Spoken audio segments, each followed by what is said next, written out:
All right, what is going on, everybody? We are live. We're at twitch.tv/Roxora098, and we're going to be doing the full set review of Set 8, Reign of Jafar. Going to be reviewing every single card. Not sure if I'm splitting it up or just kind of doing it all in one take here. We'll see how that goes. Usually takes a while, but we're going to try our best, and yeah, it should be exciting. Um, if you have not already subscribed to the YouTube channel, make sure to do that because that'll be going up there if you end up missing any of this. And if you're not following on Twitch, make sure to do that as well. Before we get into talking about the actual cards and everything and the grading system as usual, wanted to quickly mention something I did not talk about previously, which is the core constructed changes, which will be implementing a rotation system starting with set 9. So notably not this set, but the set afterwards in Fabled. That will be starting to rotate out some sets. So the first 4 chapters are going to rotate out. It's going to be on a yearly schedule, right? So here, these 4 sets go out the moment this set comes in. So it'll go from 8 sets down to 5 sets, and then increment back up to 8. And then once in set 4, set 13 comes out, once again, these sets are going to rotate out, so you go back down to 5. Essentially, what this means is you will have a maximum of 2 years worth of sets in the core constructed format, and you'll have a minimum of 5 sets, in the core constructed format. So from anywhere from 5 to 8 sets will be legal. Some of you might be freaking out and going like, oh my goodness, what do I do with the cards that rotate out? Fear not, there is an infinity constructed format which will have all of the cards legal. It is essentially like a non-rotating format. No cards will ever rotate out, only new cards will be added in. That's really cool to see. Great announcement from them. A lot of good stuff in the big announcement video that they did. There will be reprints in the Fabled set in set 9. We already got a glimpse of Stitch Rockstar. And to be clear, any version of the card is legal. So you see here the one from set 1, as well as the promo card, the set champs card, as well as the newest one. All of these cards are legal in the same fashion. They're also considered the same card for anyone curious, right? So just you can use the old cards as long as it is the same card. Nothing to worry about there. So all of that stuff is great, and that matters for what we're going to talk about now in terms of the set review.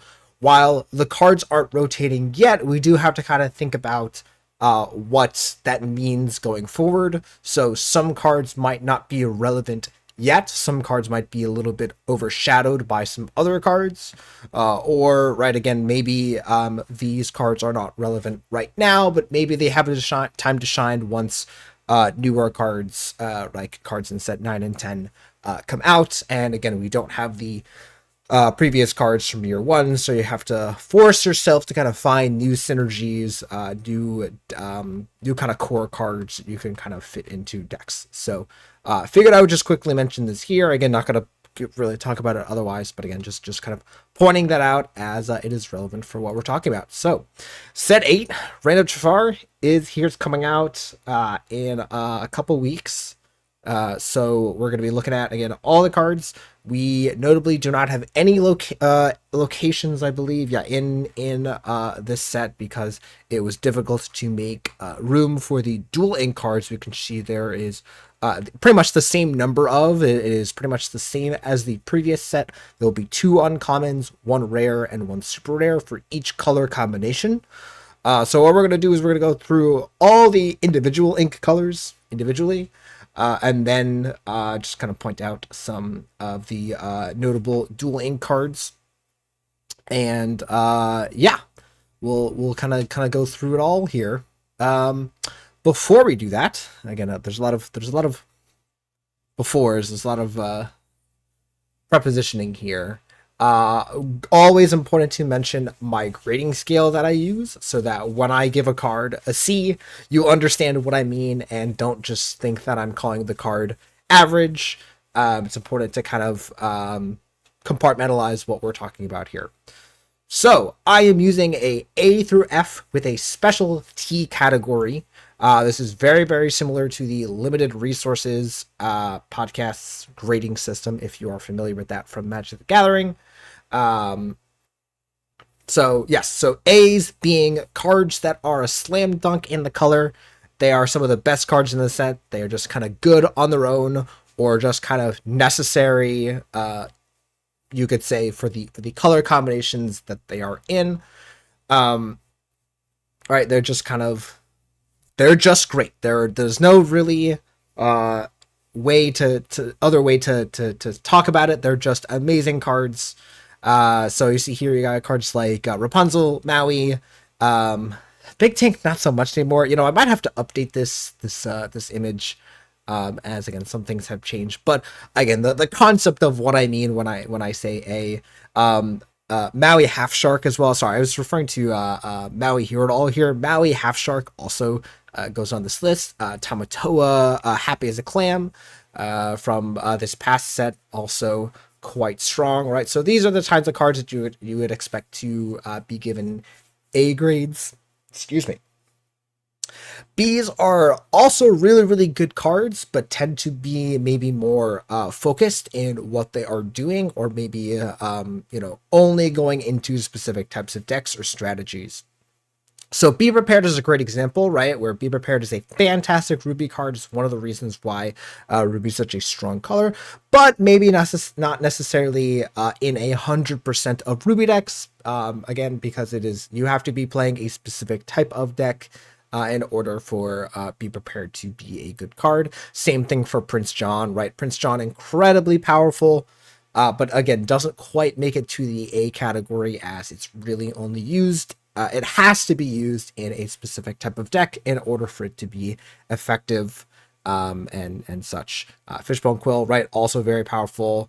You can also think about Whole New World, right? That might be another one where it's you need to be playing a specific type of deck in order to make a great usage of a Whole New World. It's not just a slam dunk in every single deck. C's are just good cards. They are great, but they're not outstanding, and that's okay because they are usually just the nuts and bolts of a deck. Every deck is going to need to run some amount of these. Right, you just kind of have to run some of these cards. All cards can't be A's and B's, right? So you just kind of need these, and that's all right. So these again are things like the Lilo and Maleficence, the kind of aggressive questers. These are fantastic cards, but again, they're not quite to the level of A's and B's. You just kind of need them for aggressive decks, and that's okay. Friends on the other side is obviously a great 2-for-1, but is not necessarily quite on the power level of a B card and a B or an A, and such. And so, yeah, these are just again good cards. What's another good example? Captain Hook, right? The Challenger Captain Hook, fantastic card, wonderful 1-drop. Not exactly up to the power level of a B or an A. These are kind of poor cards. They're pretty not great. They are often just kind of generic fillers, right? Maybe just kind of vanilla cards that, their stats aren't quite good enough. They might just be a interesting character from one of the franchises, which is awesome, but again, is there mostly for flavor or whatnot, and not necessarily powerful enough. F are just terrible cards, right? These are cards that are hyper specific, actively bad, or just kind of don't really do anything super relevant. My favorite example, again, that I'm going to be keeping on here is Dingle Hopper. Just really a card that never has seen play and probably never will. Moana Chosen by the Ocean, the card that banishes a Tekka card. There's the Scar card that banishes Mufasa. Even when Mufasa, Blue Mufasa and also Amber Mufasa were going all over the place, that card still saw no play because it's so specific and it's just not a card that's really ever going to see valuable play. And again, that's fine. I kind of often have these cards for flavor reasons, and that's okay. Then we have a kind of, again, a side category here for tech cards. So these are not cards that you would normally expect to see play, in a normal scenario. But if the meta gets to a certain point, if certain strategies or certain characters become popular, then we might see more of these types of cards. So Poison Apple, Sword of Truce, these are the villain. There's also the Fang Crossbow that banishes dragons. That saw play for a little bit. So they see play not because they are good in general, but because they attack a certain character type that was dominant. Right, so they're Maleficent Dragon and Sisu being dragons. Fang Crossbow being able to banish them really easily was quite powerful. So so that's often something that'll give grades to it. I'll kind of talk about those if they come up, which I believe there are a couple if I'm remembering correctly. But all right, so I hope that explains again when I talk about cards, when I give cards A's, B, C, etc. Why that is, and not just calling the card bad. I'm looking for certain things. All right, so we're going to start off with Amber. We're just kind of going to go down the list, and I'm going to skip over the Duel Ink cards, as I mentioned, and we'll talk about those afterwards. Yes, I'm also going to try to not spend too much time on some of the vanilla cards or the kind of the bad cards. I'll kind of talk about this first pairing as a group, as they are related. So we got Huey, Dewey, and Louie once again. So we have Huey, that is kind of a lantern effect. When it quests, reduces the next character you play by 1. That's pretty good. 2 cost 2/3 that does that is not outstanding, but the fact that you kind of get a lantern effect on a character means that if Mufasa continues to be a thing, which again, Mufasa itself is rotating out at some point, but we don't know if it's being reprinted. I have no idea, right? So again, I'm trying to think hypothetically, but if something like that were to be the case, this would be a good card, as it is a character that can be a lantern effect. Obviously, it cannot be used on the turn that you play it, so it's not quite as good, but that's still cool. And then you have the other characters. These are just kind of vanilla characters. Louis is fine if it's being challenged. It basically gives -1 to whatever's attacking it. These are all fine. Again, I would say more in the D category. Huey maybe in the C range, as again, its effect is a little bit better. But the big thing here is that there is also some synergy here with the other Huey dude. Let me see if I can find it real quick. The Huey. Yeah, so you have this Huey, which is from set 3, unfortunate, which means that it's rotating once Fabled comes out. Maybe Fabled will have more, again, of this type of thing. But yeah, notice this asks you to play Dewey and Louie, and there were cards printed in this set, but it doesn't ask you specifically to play those cards. So you can, again, get these cards out, and it works with this Huey, which is cool. I always thought this combo was pretty funny. I don't think it's particularly good. Yeah, it looks, again, all these look pretty poor and not particularly relevant. Next up, we got a legendary. We got Goofy, Groundbreaking Chef, 4 cost, 3/4 hero. At the end of your turn, you can remove 1 damage from each other character. Ready each character you removed damage from this way. So really interesting card here. Again, the Amber mechanic has always been about healing, right, ever since Rapunzel. The question is, can you enable this card enough? I guess it does enable challenges pretty well, right? So you play something on 3 that challenges well. You play this, you challenge into a character. Presumably it has damage on it.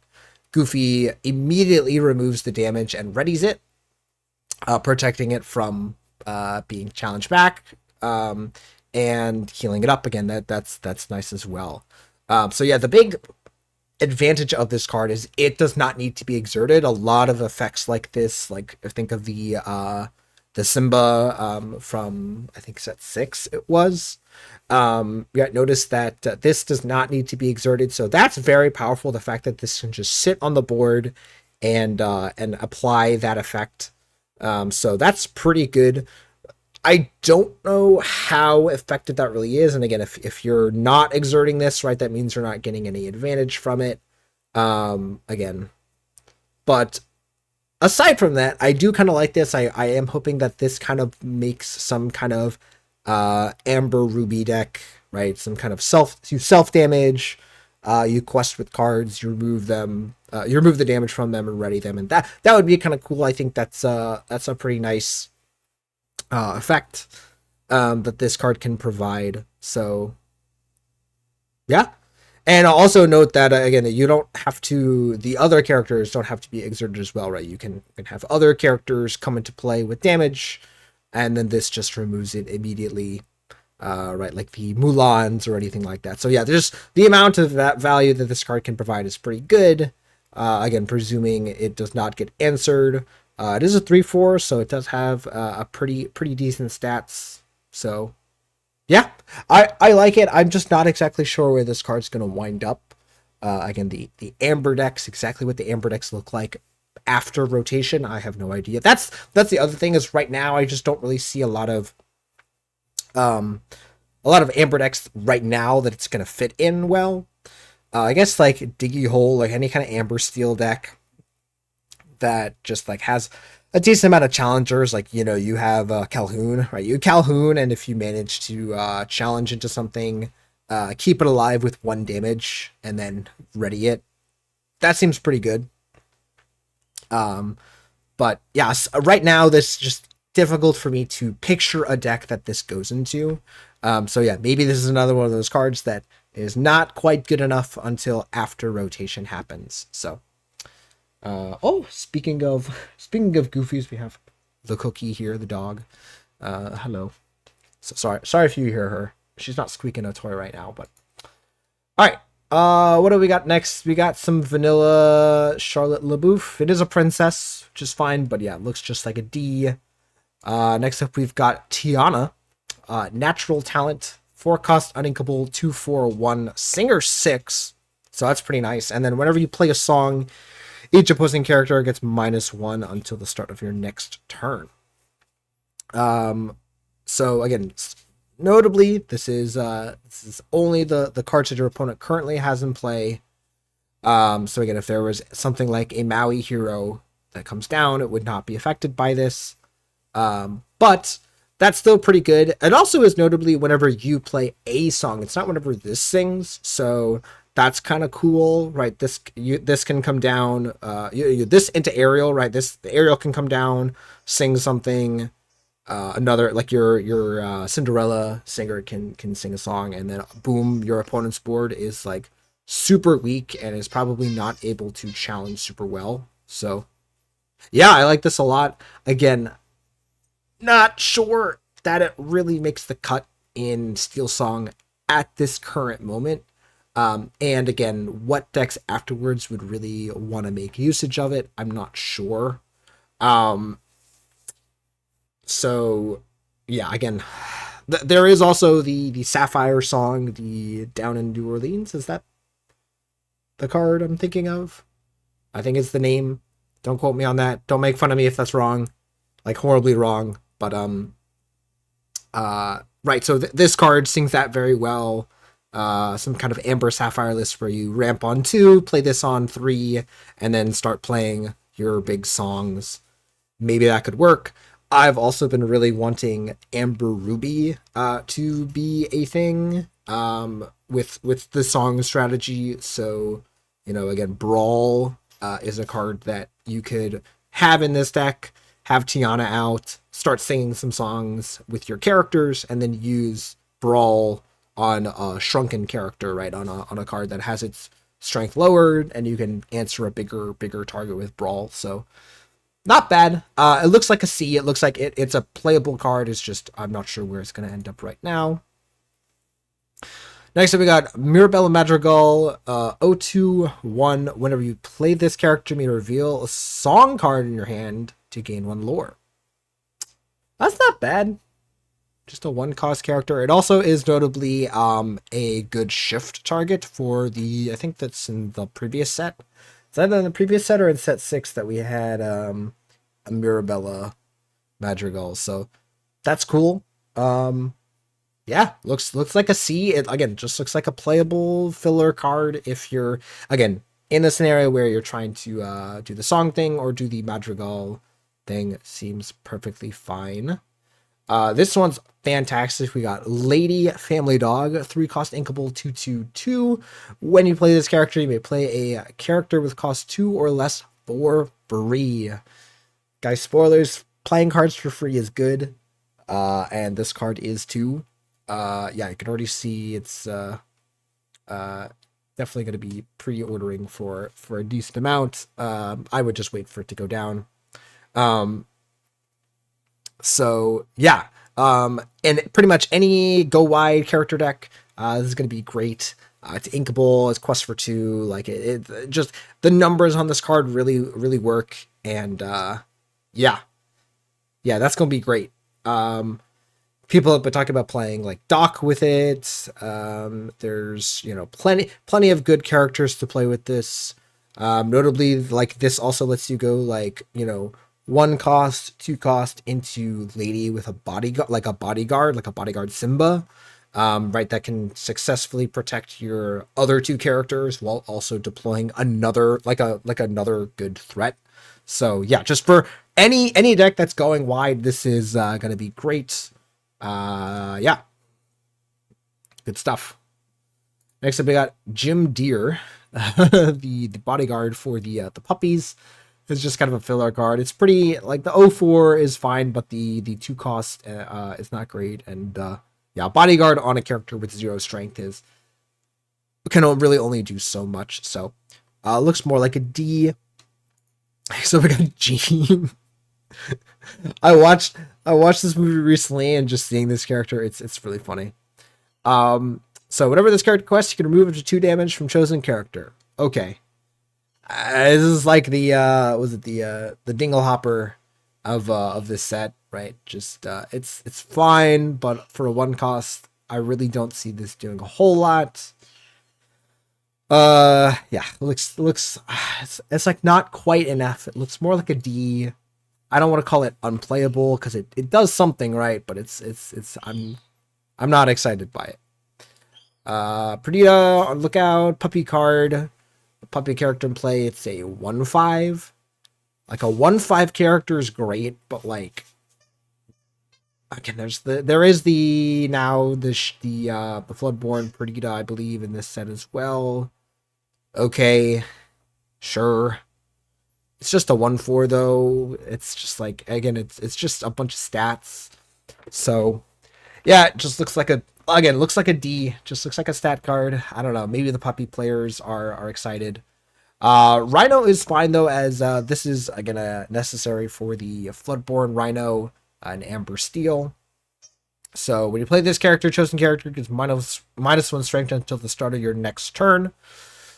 Doesn't seem like a huge effect, but again, even just shrinking down a character and getting a nice trade, so getting one of your characters to survive, right? Your 2/2 smashes into their 2/2, but their 2/2 is shrunken down by this.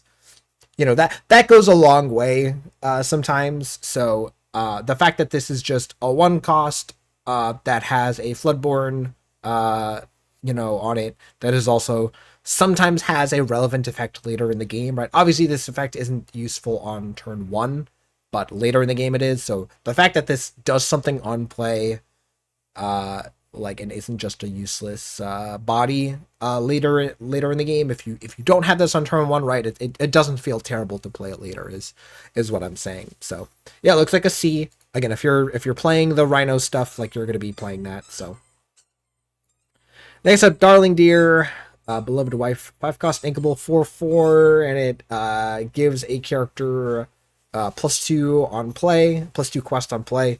That's a lot of quest, but it's a 5-cost character. It's going to take a lot for this card to be really played in. I just don't see it. It's a fine limited card. It's really really good in your sealed pools. If you're playing a pre-release, this card's going to be pretty good there. But otherwise, yeah, don't really think this is a card you're going to be playing. Looks like a D. Hello. Oh my goodness. Yeah, Doggo approves of the cards. Hello, hello. Yes. Do you like the puppy cards? You like the cards with the puppies on them? Oh my god, she's going nuts. All right, quick. Quick, let's go. Next up we got the Cardinal. 5 cost, inkable 3/6/1. I don't remember seeing this card. While you have 3 or more puppies in play, this character gets +2 strength and +2 quest. Sure. Again, the puppies cards are the puppies cards. I don't think the deck is good. It's fine. It's a C minus. Like it might move its way up to a C if the deck becomes more relevant. But yeah, right now it looks like a C minus. All right, next up we got Chief Bogo. This dude, 6 cost, inkable 5/5/1. During an opponent's turn, whenever one of your bodyguards is banished, you may reveal a top card of your deck. If it's a character with cost 5 or less, you may play that character for free. Otherwise, put it on top of your deck. So this is kind of one of the cards that I looked at and went, okay, maybe Mufasa is not getting reprinted because this is almost like a turbo Mufasa. And it's only during it's only during your opponent's turn as well, but that's still fine. So yeah, this is they've been digging deep into the bodyguard matters theme, and this is kind of a great way to top it off. Right, so just playing a whole bunch of bodyguards and then playing this. Yes, they can challenge your bodyguards, but again, they risk getting again this effect to go off. And then it works with other bodyguards, as you know. Again, as it's great to just keep questing, because it's presumably safe from characters, as you have a bunch of bodyguards in play. Oh, sweet, Miguel! Thanks for the raid. What's going on, everybody? We are reviewing set 8. We're talking about all the cards here. We're going to talk about all the mono colored mono ink cards here first. So we'll talk about the dual inks later. So we got all of those. Yeah, there's a whole bunch of dual inks here.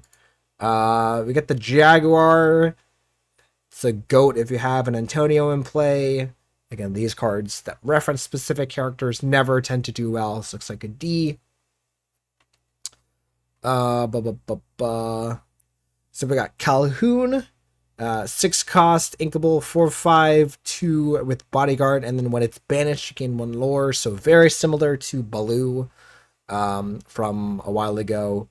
This is just a little bit too expensive, unfortunately. So it looks just like a D minus even. Clawhauser. Look at this guy. Is an interesting one, as it is a singer but also a bodyguard. I don't believe we've had that on a character before. Also notably an ally. So yeah, can sing some powerful songs. Again, right now with rotation, we don't know how this is gonna work. Because again, presumably cards like Let the Storm Rage On and Zeus and all that stuff is going to rotate out. So we don't really know what songs this card is going to be able to sing when set 9 comes around. But for now, this card can do a whole lot, right? Singing Zeus, singing Strength of a Raging Fire, and then protecting your characters with Bodyguard, or just questing for 2. So again, not crazy, but definitely could make an inclusion here. The ink ability also helping this card as well. Could just be a decent option for Steel Song. Again, right now, unclear what other song strategies are going to be successful. This doesn't really look like an Amber Sapphire card, right? It looks like they want to do more ramping and kind of bigger song stuff, and not really worrying about bodyguards, but who knows? Next up we got Joey. This is a pretty filler card. It just looks like a D. It's benefits bodyguards, but itself is not a bodyguard. My girlfriend's a big fan of birds, so she loves this art. All right, next up we got Donald Duck Coin Collector. Oh God. Uh, so it costs 2 less for each item named Nephew's Piggy Bank in play. And then also, when you play this character, your other characters gain Exert to draw a card this turn. So where's the piggy bank? I think it was somewhere down here. Yeah, here we go. So here, let's talk about the piggy bank first. So 2 cost uninkable. So if you have a character named Donald Duck in play, you pay 1 less to play this item, and then it exerts to give -1 strength to a character. I don't really understand these cards. Like I understand like that there's the piggy bank thing, and then there's Donald Duck. It seems really strange. So, you have a bunch of these in play. You have 2. Sorry. Also, notably, you are limited to 4 copies of this card still. It's not like you can run a bunch of these. You can run 4. If you somehow manage to get 2 of these in play, you then get to play Donald Duck for 4. Okay. And then you draw some cards with some of your other characters. And I guess you shrink down some of their stuff. Both of these cards just look like complete bad cards to me. Like, but they just look like D's, if not F. Like, this looks like an F. This just looks like a D. I'm like, the money everywhere effect on this card is strong, right? Just drawing a bunch of cards with a bunch of characters, but trying to insert some piggy bank cards to try to make this card cheaper, it doesn't make sense to me.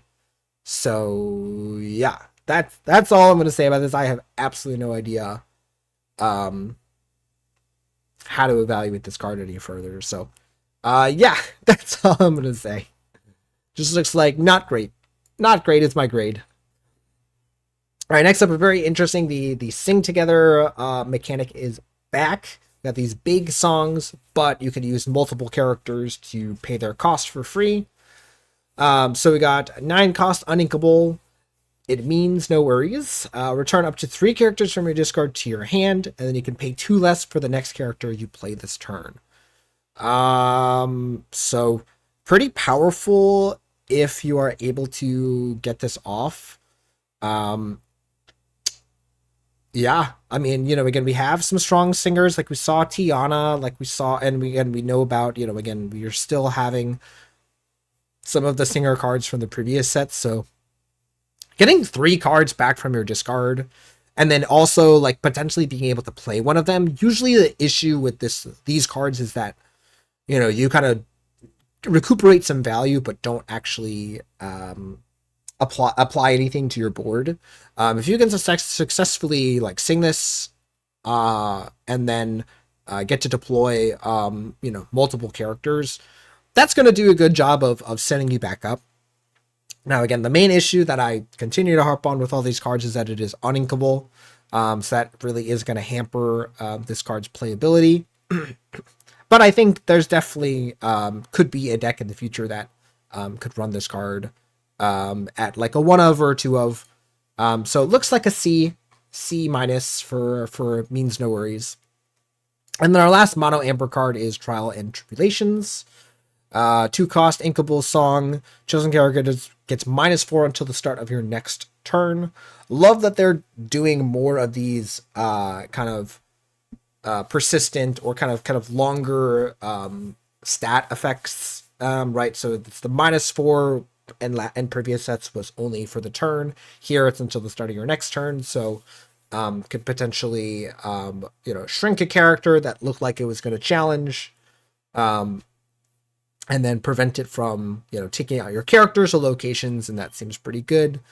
Yeah, it looks like, but in terms of his actually using this card, this looks like a D. I just don't really see a lot of cases where this card really does enough. If it drew a card, if it did something else, if it had the option of doing something else, I'd really like maybe the option of modal songs, like songs with multiple different effects. Like we've seen that on some actions. I think putting that on songs like that would be effective. But yeah, it just looks like not too great. But yeah, I will say for Amber, I am a fan of the two legendaries. I think both of them are pretty interesting, and excited to see what those cards are gonna do. We'll talk about again the Rhino that we have in here, right? This, and as well as like some of the dueling cards look like they're going to be pretty good for their specific archetypes. But for now, we're going to talk about Amethyst. So first up for Amethyst, we have the Palace Guard. It is another illusion. So there's again these illusions that Jafar is using, and you know there are some cards that that work with illusions. So just making that known. One cost, 1/1 with Vanish. So all of the illusions are going to have this keyword that when they are chosen for an action, you banish them. So it's a little bit overstated, but again, if your opponent targets it with something like an action, it goes away immediately. I'm sorry, it goes away after the action takes effect, notably, but that is semantics. It seems fine, just not great. It just seems like not that great of a benefit for a 1-drop. Just a little bit of extra, essentially just one extra willpower. Versus like some of the normal 1-cost cards. This looks like a D. Maybe it would be a little bit better in an illusion on a Jafar deck. Next up, we got Drun. I can't even tell. Is it this? It's not this. It's this, right? It's the plague. Yeah. 4-cost 1/5/1 Challenger 4, which is not bad. The 5 willpower is nice. The challenges as a 5. It's essentially a 4-cost 5/5. That if it's challenging. The one power on a crackback challenge, right, is not great. So this looks just like a D plus. It's a limited card. It could see some play, but yeah, I'm not too excited by that. Interesting. Royal Guard. 1-cost 1/1. Whenever you draw a card, this character gets Challenger 1 this turn. So, it challenges as a 2/2. If you somehow draw a card, it can challenge as a 3/2. It can kind of be like a Captain Hook, as we mentioned. That card's not bad. Amethyst does draw a lot of cards. That is what they do. So it shouldn't be too hard to enable this. Again, there's the magical Christmas land scenario where you draw a ton of cards, and this challenges as like a 5/2. So notably, again, this does count the normal card that you draw for your turn, so you really only have to draw a couple more cards to make it really that great. So yeah, it looks like a C. It looks like playable. It's fine. It's a 1-cost card. It doesn't seem too bad. Next, we got Cusco. When you play his character, you may return chosen character, item, or location with cost 2 or less to their player's hand. The effect is nice. The cost is fine, but the stats are not great. The 1/3 is I'm staring at that and I'm going, wow, that sucks. So, yeah, not super hype on that. So this looks like a D to me. I just don't think that this card's really gonna do a whole lot. Next up, Megara. While you have a Hades in play, this character gains Challenger 2. It does challenge as a 4/5 for 3. That is pretty good. Like, that is way more acceptable of stats for the price of having a character in play. It's just, I don't really see Hades being a common character that people have in play. And especially not early. There is the one from set 1, but yeah, I think for right now I'm giving it a D. Like, it could move up in my personal opinion, but for now. Next up, Yelena. When you play this character, chosen character gains Challenger 2 this turn, so very similar to Crab and Jafar that we've seen in the past. The 2/3/2 quest stats is pretty good. Just looks like a C. It looks like a playable card. It doesn't look amazing. It doesn't look terrible. Next up, we got Rider. 4-cost 3/4/1 evasive. D. It's just fine. It's whatever. Bambi is the same thing with all of these vanilla characters, Poe, Madame Mim. These are, again, not terrible cards. It's just that I have yet to see, I think, of a really vanilla card like this that doesn't have any abilities do anything. So next up we got Elsa, Fierce Protector, 4-cost thinkable, 3/4, and you can pay 1 and choose and discard a card, exert chosen opposing character. So that is potentially a very powerful effect.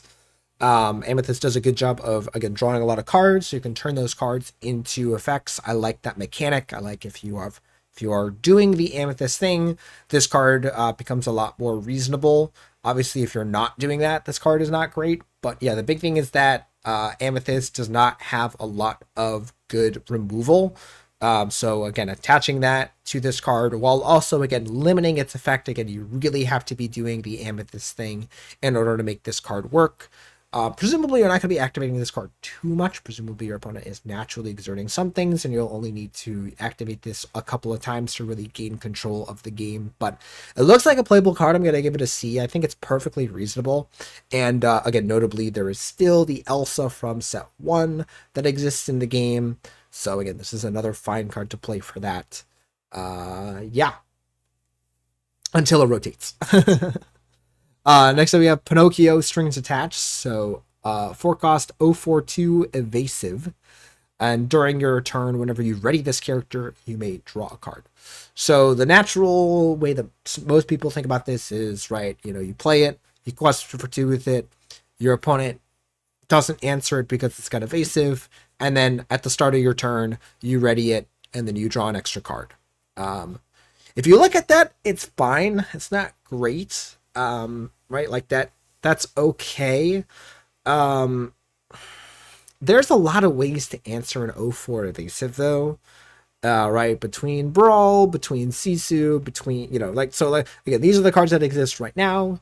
Those cards are rotating, but also if your opponent just plays a decent, game, they might have plenty of ways of attacking evasive cards. So, playing this and questing with it and then having it immediately die is, it's not the worst, but it's not great. But there are also other ways of abusing this card. So there's, again, the re-ready effects like LeFou and Fan the Flames and Ruby.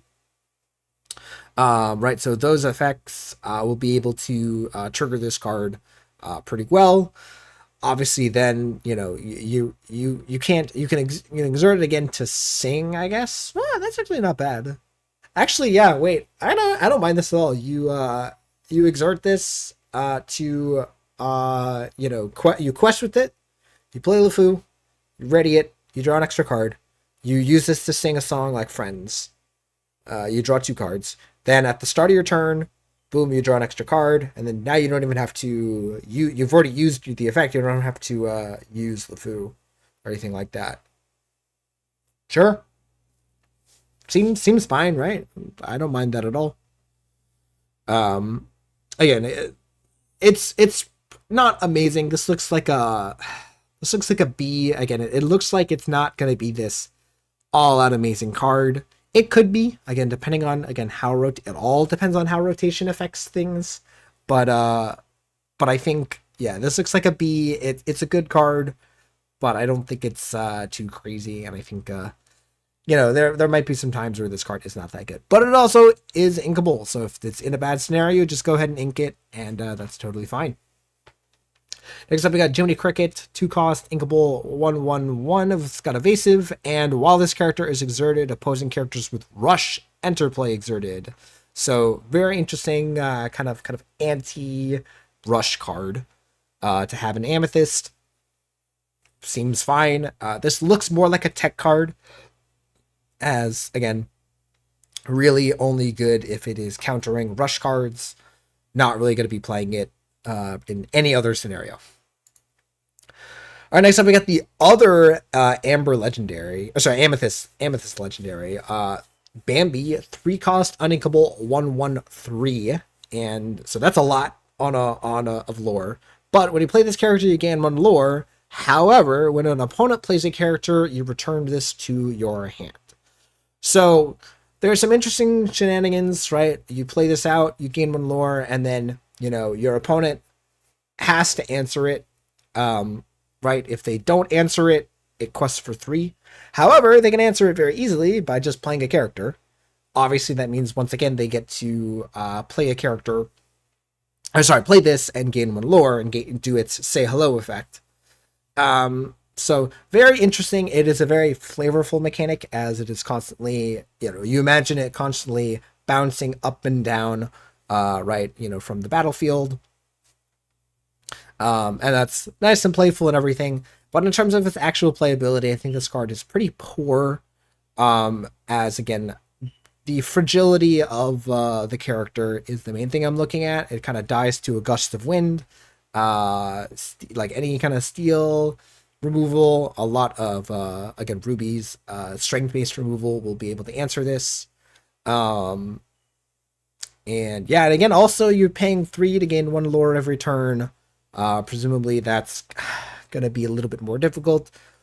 There could be a scenario again where you get into the late game where you have the like we had with the goats with Merlin Goat, where playing this out is a real threat, and your opponent, if they can't effectively answer this, it's hard for them to continue playing the game. As if you're at 16 or 17 and you play this out, and they don't have a way to remove it.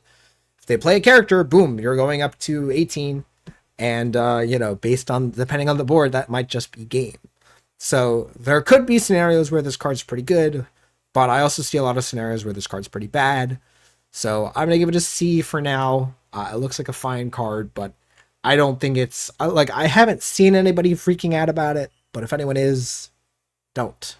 I am, however, very excited by this card, Monstro Infamous Whale. So 8 cost,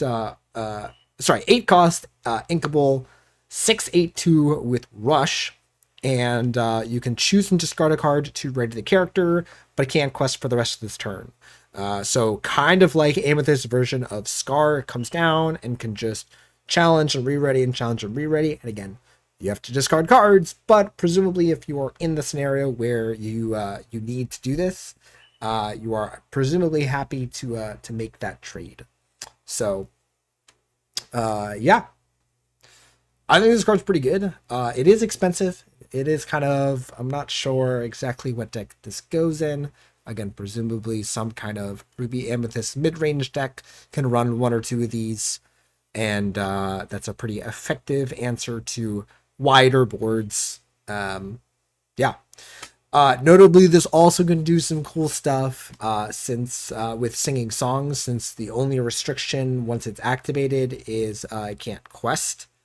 So you can do some funny stuff with like re-readying it and damaging it and continuously discarding it. So I'm kind of interested to see if that's a thing that happens, but otherwise, just being a good answer to wide boards is good. All right, so we got Nero Crocodile that moves damage from a character to opposing character. It just looks like a D. It's C or a D. It's just kind of, again, meh. Camilo Madrigal is also meh. When it's banished in a challenge, it goes back to your hand. Flower here, when you play another character, look at the top card of your deck and either put it on the top or the bottom. So a little bit of card selection there. Forest Duel is an interesting one. Your characters gain Challenger +2, and when this character is banished in a challenge, return this to your hand. If you're ever forced to make a lot of trades, this can be a good card to just play and recuperate all of that value. Yeah. It seems playable. I'm going to give it a C. It's an expensive action, but I do think that the effect is good. The fact that it gives it to all of your characters, that is kind of impressive. Next up, They Never Came Back. 3 cost, inkable action. Up to 2 characters can't ready at the start of their next turn. Draw a card. So pretty good in the kind of controlling Amethyst decks. It is rough that it doesn't exert those characters. This has to be done on already exerted characters. Again, Amethyst does have the ways of exerting characters. You have the Elsa Fierce Protector, right? This can be used in combination with that. Um, but this looks more like a D. It's just a little bit too narrow of a card to really see widespread usage.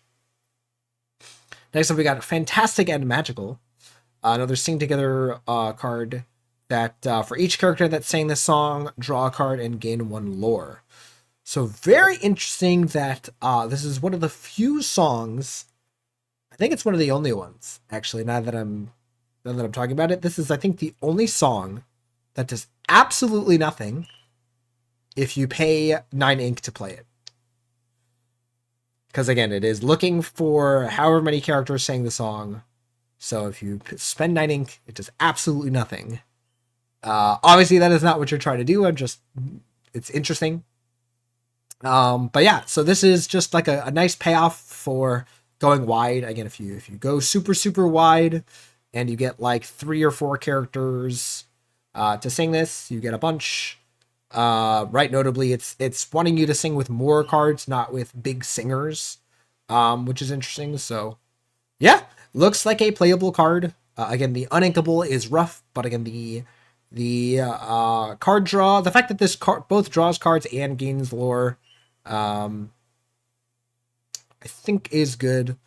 Again, we've seen this where the card "This Is My Family" is not quite good enough, but again, presumably if you're going super wide and using one card to draw a bunch of cards and gain a bunch of lore, maybe is a little bit more useful. So yeah, this looks like a C minus. Like again, it's a little bit of more of like a flashy card, but I think it can do something. This is a card everybody's excited for. It's everyone's got a weakness. 4 cost, inkable, move action, move 1 damage from each damaged character you have in play to chosen opposing character. Draw a card for each counter removed this way. Moved this way. So, there's a little bit of setup here, right? You have to have like 2 or 3 characters in play if you really want this to do a decent amount of damage. But the fact that there's a bunch of ruby and amethyst, you see Hades in the art. Hades does some damage to your own characters in this set. So the fact that the ruby mechanic, right, is kind of self-damaging, and so this card kind of pays you off for doing that, means that in ruby it works very well. This looks like a mono amethyst card, but it's actually a secret ruby amethyst dual ink card. As again, I really only see this working in that color combination. Because again, allowing your opponent to kind of facilitate where damage goes isn't really going to work out too well. You kind of need to be able to make this card work. You could also do some stuff again with like you challenge with 2 characters, you play this and you move some damage, draw 2 cards, and kind of do all of the things, right? It heals your characters, it removes something from the board, and gives you cards back. So the fact that it does can potentially do all of those things is quite strong. And again, if there's ever a case where it's bad, it's inkable. Yay! All right, and then our last one here, not too crazy. The Scarab item here, exert and pay 2 to return an illusion character from your discard to your hand. This looks like a D. Even in the deck with lots of illusions, paying 4 to get back a character that also, by the way, that can be answered just by pointing an action at it. Does not seem great. So yeah. And then we got a bunch of the dueling cards. Love the Bambi enchanted art, by the way. Very cool art. I think that's it for the amethyst cards. Again, we're going to talk about the dual inks momentarily. Emerald. Let's see. I think we have a bunch of duel links here, and then we got a vanilla. Not going to talk about that. We got Basil here, undercover detective. 7 cost, inkable, 5/4/2. When you play this character, you can return chosen character to their player's hand. So already, it's a little expensive, but it does have a good on-play effect. And then it has whenever this quest's chosen opponent discards a card at random. Love the at random part. If it just said discard a card, it would be a lot weaker. This can potentially pick apart the opponent's hand. This looks like a great. I've already seen this kind of as a top end for a lot of Emerald Sapphire ramp decks. But yeah, just this card coming down, returning something, and then really closing out the game, hopefully, from there.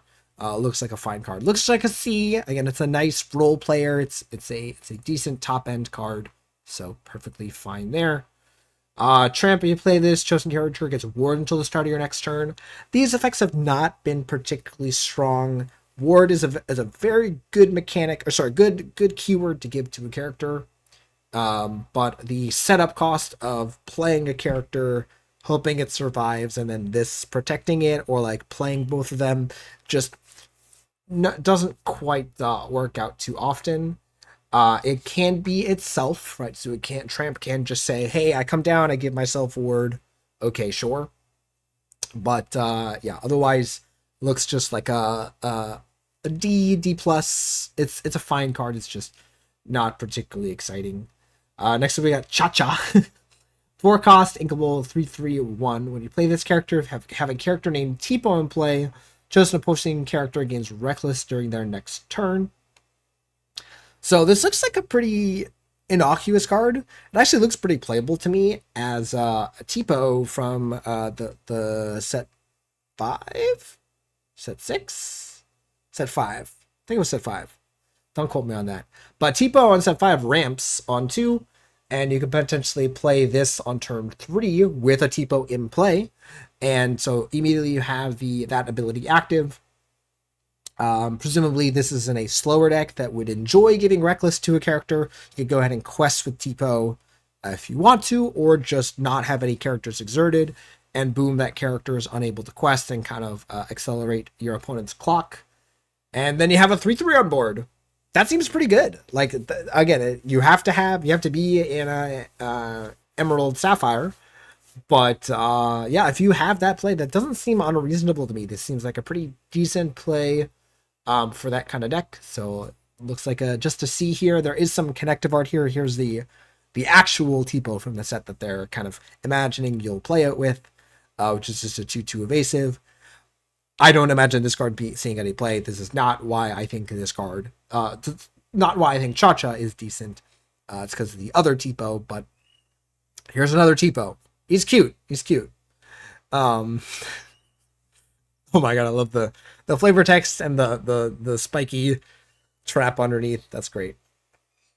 But that's just a D, not really a card worth thinking about. Bow the Lizard, while another character in play has damage, this character has evasive.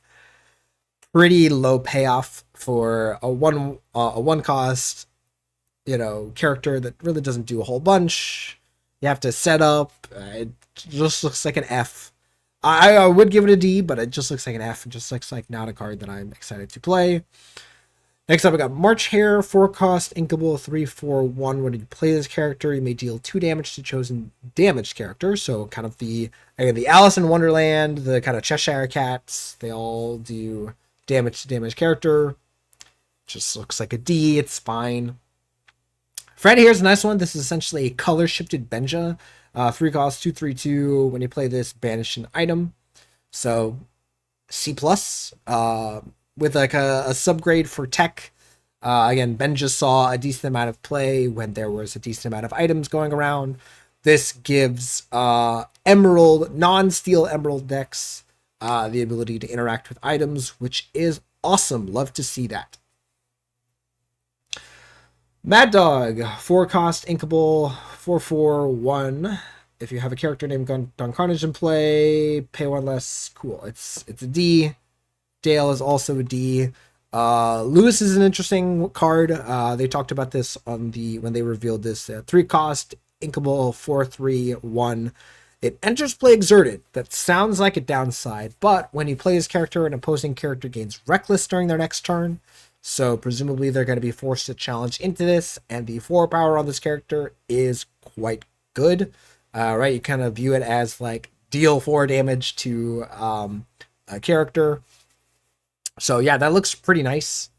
Looks like a C. It looks like a C plus, even maybe. Like I think there's going to be a decent amount of decks that are excited by that. Napoleon is a filler. Chip, 4 cost, inkable, 3/2. When you play this character, chosen opponent chooses and discards a card. We've seen these cards before. They're pretty fine. It just looks like a C. It's playable. It's just not great. So we got Big Fred, Giant Fred. 7 cost, inkable, 5/6/3.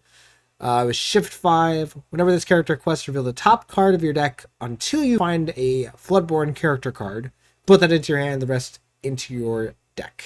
Or shuffle the rest into your deck. Interesting. Interesting that they don't go on the bottom. That is kind of where I thought those would go. But, it seems fine. Again, the Emerald Sapphire mechanic also has a lot of Floodborn stuff. It's a bit expensive. The quest for 3 is nice. Yeah, it's not really a competitive card. Again, this is more like if you're trying to build the Big Hero 6 stuff with Hero and Fred and everyone. So yeah, looks like a D plus, a C minus. Like it's a fine. It's not a bad card. It does the thing. It's just a bit too expensive for what it's trying to do. Just up gadget hack wrench.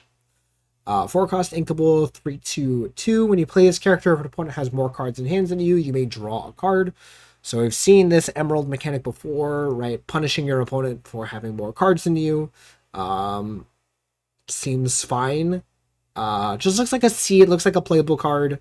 The quest for 2 is nice. The 2 willpower is rough. I kind of wish it was a 3/3. Yeah, I wish I had 1 more willpower. But maybe that was too strong somehow. But it's fine. It's just like a C. It's a fine card. Next up, we got Rye. We have the Emerald Legendaries up now, which are kind of interesting cards. So this is a 6 cost, 5/5/2. Whenever this character quests, you can pay 2 to ready another chosen character. Period. No restrictions. Just ready it, and that's it. Yeah, there's some interesting things that this card can do. People talking about if you have 2 of them and you have a bunch of ink, you can quest with one, ready the other, quest with that one, ready the other one, and kind of go nuts. So yeah, it's cool that it works in multiples. Maybe there's some other interesting things that you can do with this. So yeah, it looks like a powerful card. If not a little bit expensive and slow, but again, we have seen slow cards like Maui Shark do a whole lot. And yeah, the rough thing is that this is on quest. If this is on challenge or quest, that would also be pretty cool. Like when this becomes exerted, maybe not, because then if it's singing, yeah, maybe if I don't know, something like that. Because also like Raya, I know like she's got the sword. She's like trying to do like the challenge stuff usually, so that would be kind of interesting. But yeah, here it's still fine. You just have to quest with it. I guess you can also have other characters that you can challenge, ready, quest, or whatever, and kind of it itself is kind of acting as multiple characters if you are questing with it. So cool card, definitely a cool mechanic. Next up, we got Rapunzel. It's the other legendary in Emerald. 5 cost, inkable, 2/5/2 evasive. When this quest's chosen opposing character can't quest during their next turn. So notably, it does not give the character reckless. It just prevents it from questing. And yeah, this looks like a very interesting tempo card. Just kind of often going to be a 2-point lore swing, right? So you gain 2 lore, presumably you prevent something on your opponent's board that is presumably going to quest for 2 or more from questing, and so you have gain 2 lore while preventing 2 lore from your opponent. That's pretty strong. Evasive is nice. 5 willpower, also nice. So presumably this card can survive if there's not something like a shark in the air. So yeah, if you are able to just keep this card on the battlefield, you're probably going to be able to race your opponent. So yeah, it looks like a C plus. Again, I don't think it's quite up to the B level, but yeah. Next up, we got Flint Rider, Breaking and Entering. 4 cost uninkable, 1/4/3. When this character is challenged, the challenging player may choose and discard a card. If they don't, you gain 2 lore. So there's potentially 5 lore from a character, right? You quest with this, and then they either discard a card or you, boom, it's as if it quested for 5. But the one strength on this character is rough. and then also giving your opponent the choice, and presumably like you challenge in to this and you only take 1 damage. It's not like if you are successful in removing this in 1 hit, that's gonna be pretty good. So yeah, I'm not particularly scared of this card, but we do know that again there is a lot of these types of cards in Emerald that can just quest aggressively and force your opponent to make some tough decisions. So it looks playable, right? It looks like a C. It seems like a fine card to include. Is that our no? We have a couple more. Right, so here's a bunch of dual inks. We got Jock, that is a super goat. If you have 3 or more characters in play, gain 2 lore. Seems fine. Looks like a C. It's decent in these go wide decks. But not too sure exactly if it's going to end up in decks. Then we got Archimedes. You can play this and you may banish chosen item. During your turn, whenever an item is banished, you can draw a card and then choose and discard a card. So you basically get to loot. My question is, why is that and this Fred in the same set? Because I get this is a higher rarity. This is a rare versus an uncommon. This is, I guess it doesn't have evasive. It's quite a bit stronger, as the card selection from this is quite nice.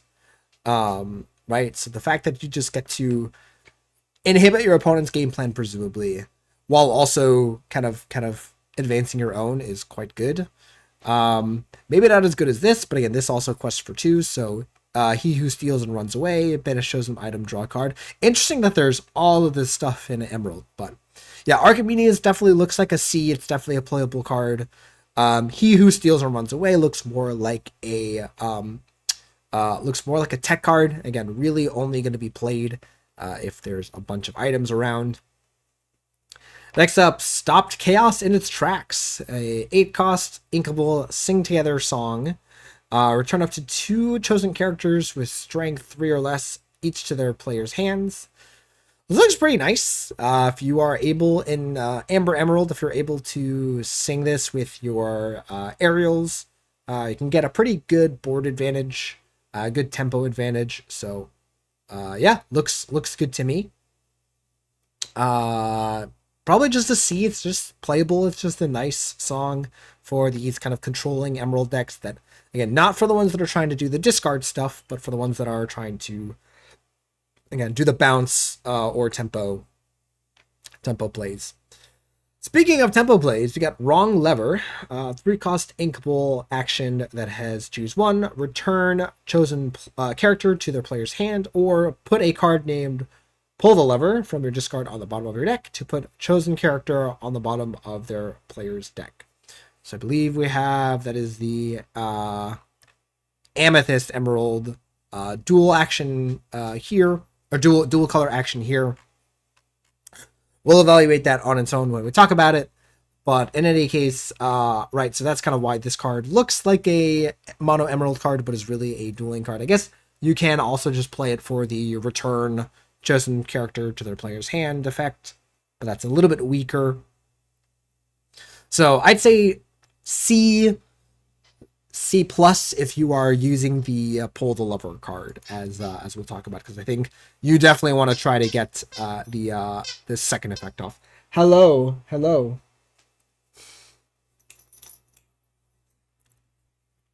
And then I think last in our monocolored cards is Kempers is the easy one. It buffs a character if you use shift to play them. This is an F. You have to play this card first, and then you have to actually shift a character. You don't just get to play a Floodborn character and give something else, buffs. Just, there's so many hoops for this card to jump through, and your benefit is your probably big character. Like, Floodborn characters have good stats. So your character that probably already has decent stats gets a little bit bigger. Wow. Terrible. All right. Also, wonderful art on the Enchanted. Cool. So that's it for Emerald. On to Ruby. So we got, oh my god, I'm not even going to try to pronounce that. It is a weird Aladdin card. It looks like a D. Same thing for Honest John. Vanellope von Schweetz is decent, as we know. Pegasus in Ruby was playable for a little bit. This is even has the extra tags of Hero, Princess, and Racer. So those are all relevant tags that could do some good stuff. So it looks like a C. Brutus says, when this card is banished, if one of your opponents was damaged this turn, gain 2 lore. During your turn, if one of your opponent's characters was damaged this turn. During your turn, when this character is banished, if one of your characters was damaged this turn. So presumably if you just challenge into something, I guess you could also challenge into it and then finish it off with some self-damaging. It looks like a D. It's just like a whatever card. Same thing for the Dodo. This gets +1 strength for each 1 damage on him. So it can be like a 1/5 or a 2/4 or a 3/3. But it's always going to have some kind of semblance of those stats. Looks pretty poor to me. So just looks like a D. Just its stats are not that great. Alice here, for cost 2/4/2. When you play this character, you may ready chosen damage character of yours. They can't quest for the rest of this turn.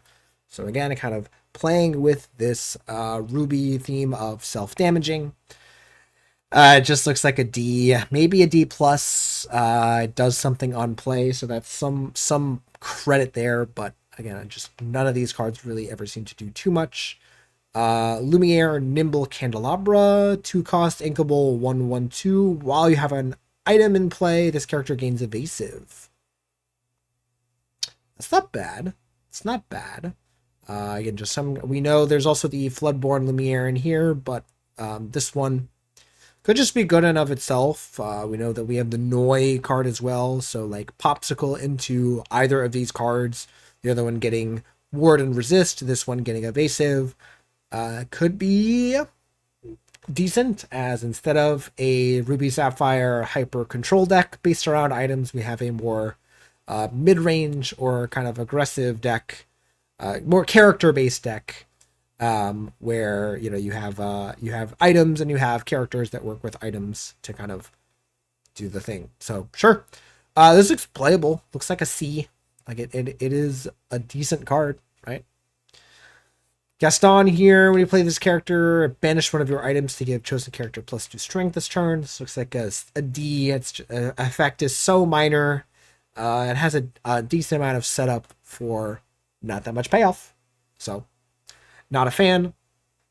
Mushu, 3 cost, inkable, 2/3/1, and it can exert to give chosen character rush this turn. So kind of interesting. You can play this and then play any character next turn and give it rush. And you can kind of repeatedly do that. The stats on the card aren't great. The fact that this is on activation and not quest, right? These are costs, right? But it's still pretty good for a Challenge Matters deck. This maybe would be good for the Ruby Steel decks, which Mushu, there is a Mushu in that deck as well, so it's kind of on flavor. So looks fine. It looks like a C, C minus, a little bit weaker than I might want, but still a fine card. Cricky, 4 cost, inkable, 4/3/1. While you have 2 or more other exerted characters in play, this character gets +2 lore. So interesting that you can just, if you just have 2 other characters in play, you quest with them, they count as being exerted, and boom, this thing quests for 3. So kind of maybe digging into a little bit of like an aggressive Rubying thing. That's kind of interesting. That being said, this card is just kind of filler. It's playable. I could see a world where if there's an aggressive deck, this card is fine. So I'll give it a C minus. It's not quite a D. It looks like it actually could be a pretty relevant card, but just a little bit weak. Lafayette is a filler, D. Figaro, like this. Opposing items enter play exerted. Unclear right now exactly how relevant that's going to be. We don't really know a lot of the relevant items in this set or any new ones coming out. But, in the extended, in the Infinity format, right, this making Lucky Dime or Fishbone Quill come into play exerted could be quite relevant. So I'm going to give this a T. for tech, again, it's a good card against items, but obviously not too great elsewhere. Thumper can exert to give something +3 strength this turn. Looks pretty bad as an 0-3, so gets a D from me. Excuse me. It's not quite an F because, again, it does something, but yeah, not too impressed with Thumper, unfortunately. So let me get a swig here.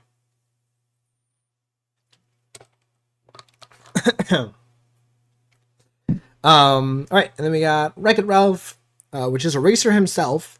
And when you play this character, it gives chosen racer +4 strength this turn. For 3, 4-2 stats are decent. If you have another racer already in play, you can make a nice challenge. It seems decent for a racer deck.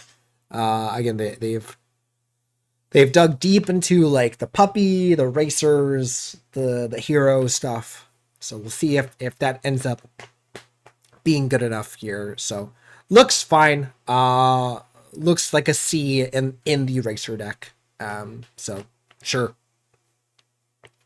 Next up, Tinkerbell, Insistent Fairy, 2-cost inkable 1/1/1. The Ruby Legendary, it's got evasive, and when you play a character with 5 strength or more, you can exert them to gain 2 lore. So kind of, again, Ruby's thing is having really strong characters. So but maybe they don't close the game out quite as fast. So maybe, you play a, big character like Maui Hero to All, and you're already head on board. You don't really need to challenge anything, or maybe your opponent doesn't have anything for you to challenge. You can use this card and turn it into 2 lore, which is pretty nice. And then, of course, again, if you're just playing a deck with strong characters, it's going to go great for that. So looks like a C+. Again, I think the big problem with this card is that it really only works if you successfully build around it. It's not a card that's really going to go into a whole bunch of decks, which is okay. Which means it's not going to be as ubiquitously powerful. All right. So where's so let's talk about Tinkerbell. So the other card here, I'm very excited for Lilo, Causing an Uproar, 5-cost inkable 4/4/2. During your turn, if you played 3 or more actions this turn, you may play this character for free. And then when you do, you already chosen character. They can't quest for the rest of this turn. So, as I said, I'm really loving the Ruby and Emerald kind of actions matter theme that they've been doing. I'm really hoping that is more playable this set. And this is one of the cards that could do that.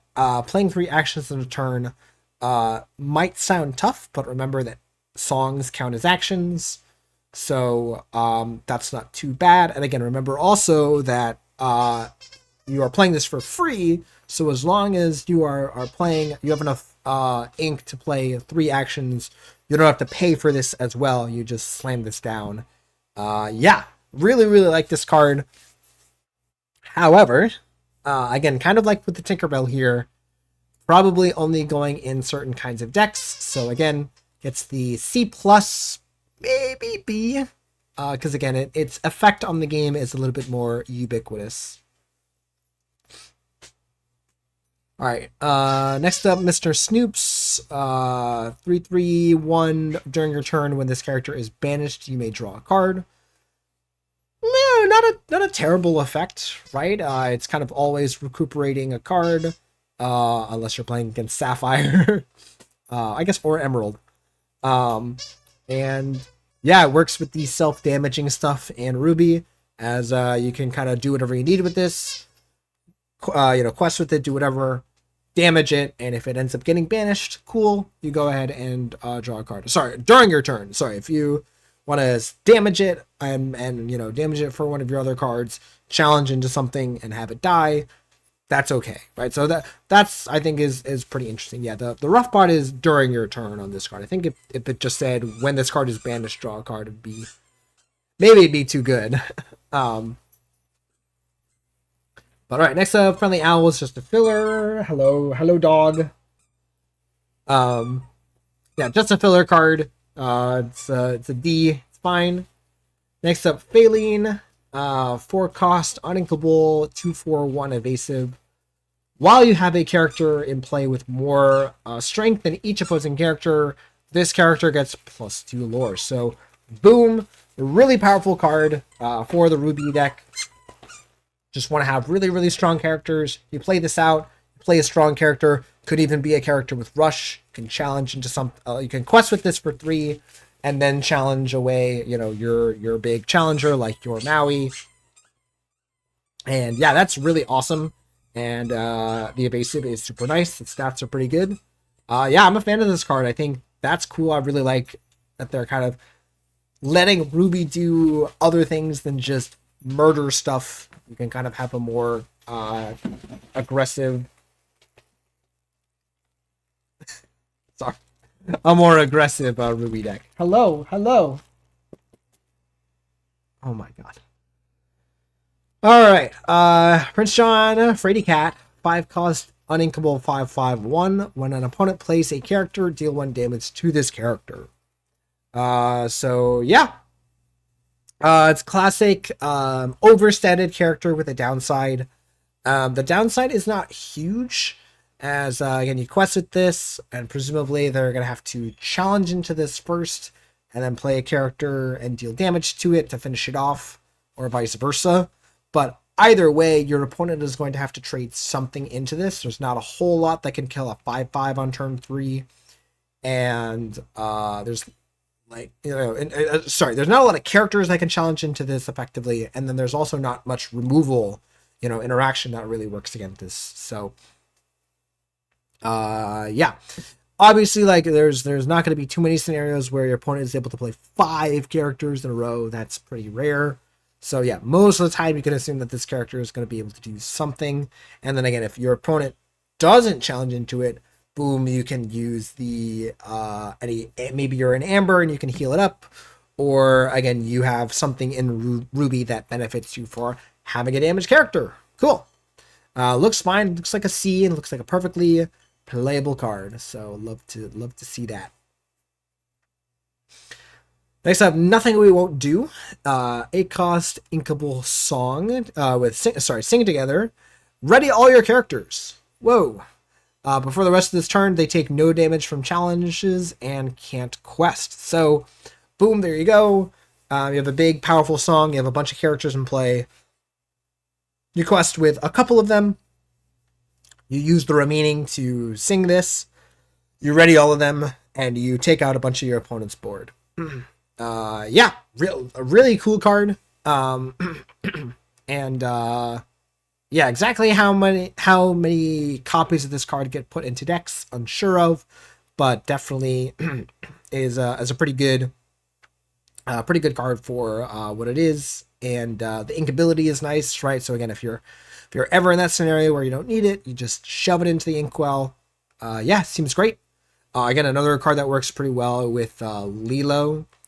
As presumably you can ready those characters, they take no damage, and then you can play another action, another sing together card or another song, and you can kind of chain together those songs, do a whole bunch of stuff. Yeah, cool. It looks like a C. It looks playable. Moving on. Twitter padded, right? Twitter padded, yes. 1 cost, inkable action, chosen character gains evasive until the start of your next turn. Cool. It's a decent action. If you really need to protect a character, it can do the job, but it looks more like a C-. Oftentimes, this is not really what you want from your cheap actions. So, yeah. Everyone's mad. Yeah. I gave the rates. Everyone's mad here. 7 cost, uninkable. Action, gain lore equal to the damage on chosen character, then banish them. This is an F. We've seen Dragonfire is not playable. We've seen Energy Blast is not playable. Even if you were supposed to like heavily damage an opposing character and gain a bunch of lore off this, That would be such magical Christmas land. Much more likely you would have to use this on your own character to gain a lot of lore, and that's terrible. So yeah, this just looks like a really hard card to make usage of. Not excited for that card. Next up, the Sword of Shen Yu. One cost item, exert it and exert one of your characters to ready chosen character. They can't quest for the rest of this turn. This is another one of the items that works with that legendary Pinocchio. Yeah, that, or just, again, allowing one of your other characters to ready another character, to basically be treated as another action for another one of your characters, not another action, another movement, or another thing for one of your other characters to do, right? Presumably you quest with a character with high lore value, use one of your other characters to activate this, ready that other character with high lore value, and that either protects them, or maybe you use that character to sing or do something. So yeah, looks cool. Pretty decent item. So again, in the item decks, maybe this card sees a little bit of usage. Oh yes, actually interesting for Tipo and Maui, right? So you can play this on one. It doesn't cost any ink, right? So you play Tipo, and then you ramp on 2, and you can play something on 4 or 5, right? That has rush, or just challenge as well, and boom, you have Tipo, another character in play that usually wouldn't do anything, but boom, you can use that. I kind of like that. Yeah, I'm giving this card a C. I think it'll see some play. Yeah, cool stuff. All right, Sapphire here. Let's churn through this whole bunch of Duel Links. We got a bunch of vanilla cards. Sir Pellinor gives all the other characters support when it quests. It's a nice effect, but support really hasn't really seen too much usage in Constructed. Looks more like a limited card. It's just like a D. This card gives puppies stuff. Looks like a D. Olaf does some shrinking stuff. It is a 2/1. It's fine. Yeah, it looks like a C-. It's a fine card if you're doing Olaf stuff, like Shift. It is an ally. It can do things. And Trusting Sister, 3 cost inkable 2/2/2. When you play this character, have a character named Elsa in play. You can put the top card of your deck into your inkwell face down and exerted. So notably, there's the 2 cost Elsa from one of the previous sets. So curves nicely into this Anna. And yeah, looks decent.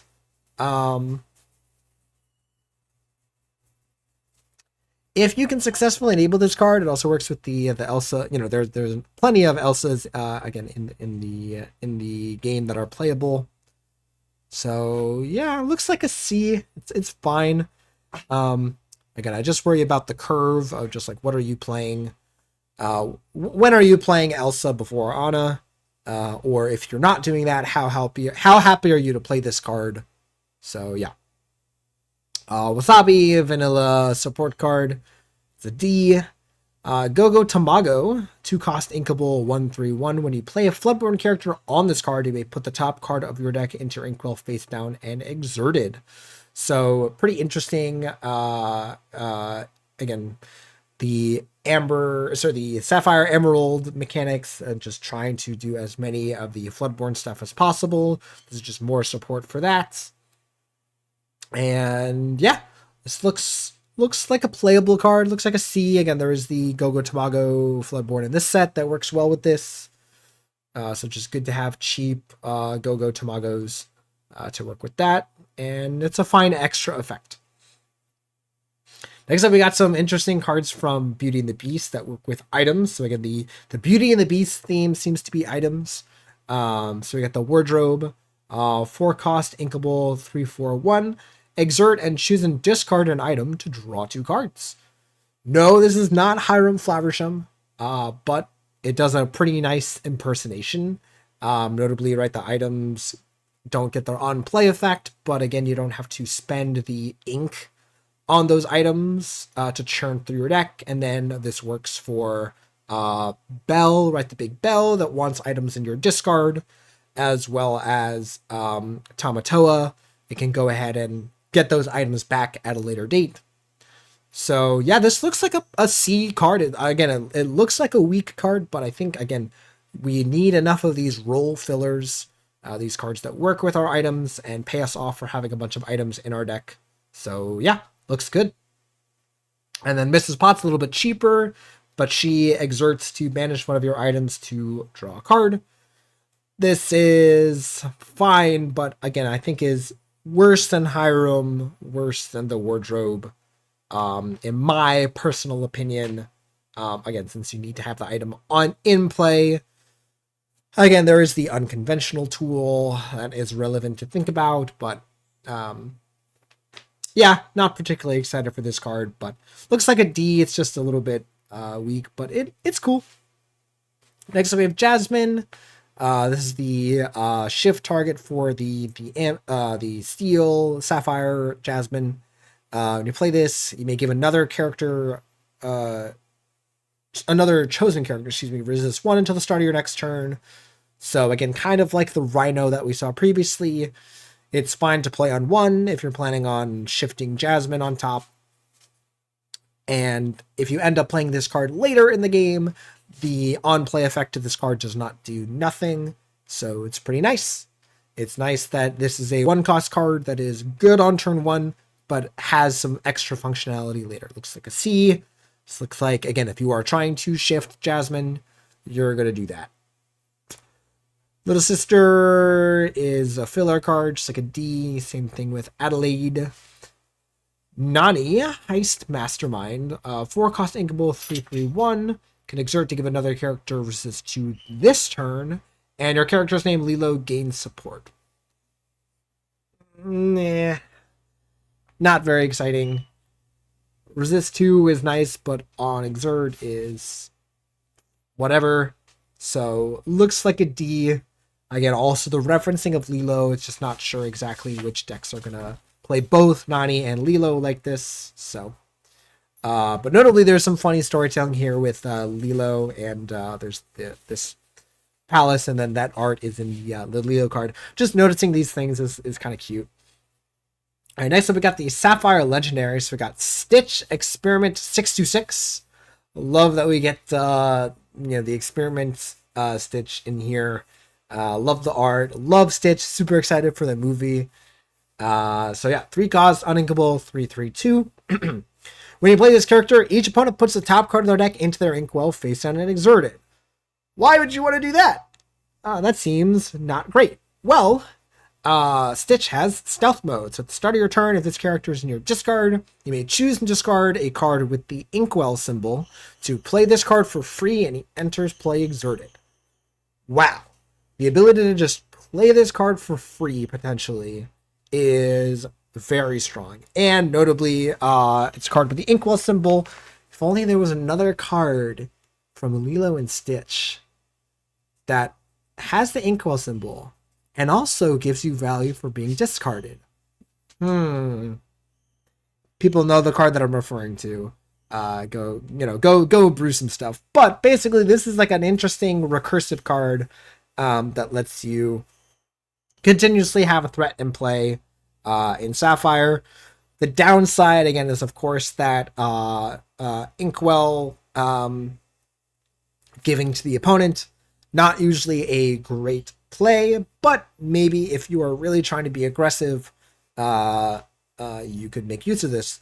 The other idea that some people are thinking about is mill, right? They're using this to just repeatedly remove the top card of your opponent's deck, and presumably you can eventually use that to empty out your opponent's deck and win the game. Hello, hi. I don't necessarily see that as much. I think, again, it's just a downside of repeatedly playing this card. So, yeah. Looks really interesting. How good it is, it's really hard to tell right now. This is one of those cards, I've talked to this to a couple of people, that there's some cards that it's really difficult to know how good or bad it is until you physically hold it in your hands and are actively playing it in a game. So for now, I'm going to give it a B. I think it's going to be a cool card. I also like that they are giving Sapphire the ability to do more than just ramp. and just kind of play big characters. Here, it's trying to do a little bit more of an aggressive game plan, so I like that.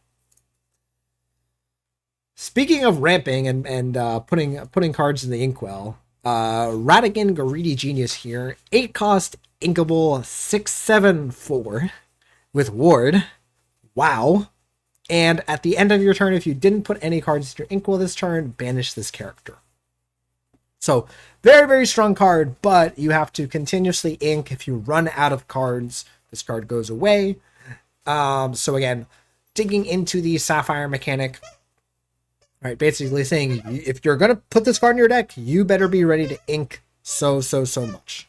So notably, again, you don't actually have to ink from your hand. You can play cards like One Jump or whatever that ink cards from your deck that will allow this card to do its thing.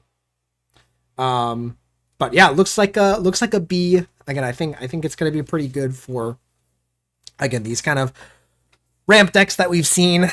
This looks like a perfectly fine top end for those types of strategies. All right, got Radigan. This looks like a filler. Actually, it looks more like a tech card. When a quest puts chosen item into its player's inkwell face down and exerted. Could be used on yourself, but unlikely. And yeah, looks like a tech card. Yeah, just like if Sapphire really needs that, sure. Jumba Jukimba filler. Looks like a D. Geppetto, 5 cost, 4/4/2. When this character quests, you may choose and discard any number of items to gain 1 lore for each item discarded this way.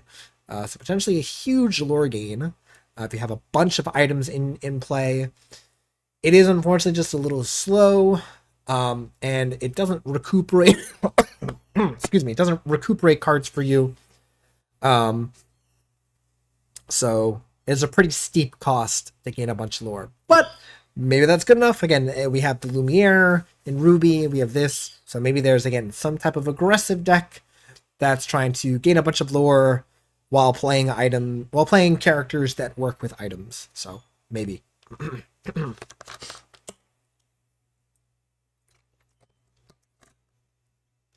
All right, almost there. This really does a number on my my throat. Sorry. Looks like a C minus. Like it could do something. I'm just not too high on it. Heads held high. 6 cost. Action song with Sing Together. Remove up to 3 damage from any number of chosen characters. All opposing characters get -3 strength this turn. So kind of like the Ruby song, as you know, you play this. You heal up a bunch of your characters, you do a bunch of more challenging, and presumably your characters survive as you've shrunken down a bunch of your characters. Seems decent. Again, you can also just play this. You can just spend the 6 ink on this. That's not too expensive. It's a pretty decently flexible card. It also does the Sisu thing, unfortunately. Right, you don't actually have to use this effect. You can, the healing effect, you can just say, oh, my opponent's characters get -3 strength. Sisu, wipe your board. Kind of hate that. That's not super potent, but yeah. Also, the fact that this does not draw a card or can recuperate any value. It looks playable. It looks like a C. But again, I'd have to see exactly how you can enable this card well enough, or again, if it's good enough to just be used with the Ruby removal. Yeah. Pouncing Practice, 2 cost, inkable, action. Chosen character gets -2 strength this turn. Chosen character of yours gains evasive. D, like again, these actions don't usually end up seeing too much play. Yeah, it's a good limited card. So again, that's usually where the Ds end up. That aren't like vanilla cards. Usually they are just a little bit too clunky, or just don't really have the oomph that most cards need. So yeah, it just looks like a D. This card is fantastic. Down in New Orleans, 6 cost, uninkable action song. Look at the top 3 cards of your deck. You can reveal a character, item, or location with cost 6 or less and play it for free. Put the rest on the bottom. The theme continues. playing cards for free is good. This card allows you to do that. Notably, again, Tiana and Naveen both work really well with this card. The Tiana from this set, and then the Naveen from set 5, set 6, one of those. Yeah, Naveen can come down and immediately sing the song, and boom, you get a whole bunch of value from it. And then on your turn, also has both of them have Singer 6, so can exert to sing another one of these. The difficulty with this card is that it only looks at the top 3, which is not a lot, and so it's difficult to play too many copies of these in a deck with lots of other actions or songs, as you kind of need to be able to hit off of this reliably. If you find 3 songs off of this, it's going to be quite bad. I guess the probability of that is fairly low, so maybe that's still fine. I guess most song-based decks are on, again, 17 to 19 maybe songs, and then 40 something characters. So the ratio on that is, I guess, pretty good. The odds that you see 0 characters is unlikely. Again, the thing about this, you also want to have some choice. You want to be able to look at 2 cards and go, oh, do I want to play this card? Do I want to play this card? And be able to have some choice. That kind of randomness of it maybe is not too great if you can't reliably hit off of this card something good. So, but all those things, this card is definitely really powerful. Excited to see Naveen sing this, and yeah. Looks like a C+. It's not quite a B. Again, really can only be played in certain types of decks. And even then, it's not crazy strong. So yeah. Next up, television set. It's a card advantage card, or card advantage engine for puppies. Looks like a D. I'm not even thinking twice about these puppy cards. Belle's favorite book. This is an interesting one. So 3-cost uninkable item. Exert and banish one of your other items to put the top card of your deck into your inkwell face down and exerted. So this is, again, a card that I got shown, and I was like, okay, I guess we're not getting Fishbone Quill reprinted, because this is kind of acting as that, as it can come down and immediately banish an item to ramp you. The issue is are you going to have enough items in play? Again, there also is what's the device, right? The unconventional tool, that card. So there is some synergy there. Is that good enough? Is Popsicle good enough? Right? You play Popsicle, you draw a card, you play this on 3, and you get some advantage there. Is that too much of doing nothing? Maybe not. But it certainly looks playable. The uninkability is rough.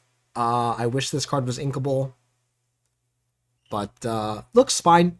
So yeah, looks like it could be playable. I'll give it a C. And then our last Sapphire card, Atlantean Crystal, 2-cost inkable item, exert and pay 2 to give chosen character resist to and support until the start of your next turn. So presumably you give something that's a little bit more fragile support and resist. You quest and buff up another character, and boom, the character is exerted and protected, and you challenge something with your buffed up character. Or I guess you can also just give it to a character and challenge with it, and it has resist too. So sure. Just seems very expensive. Looks like a D. It's just very slow and not great. Excuse me, guys. I gotta. Oh.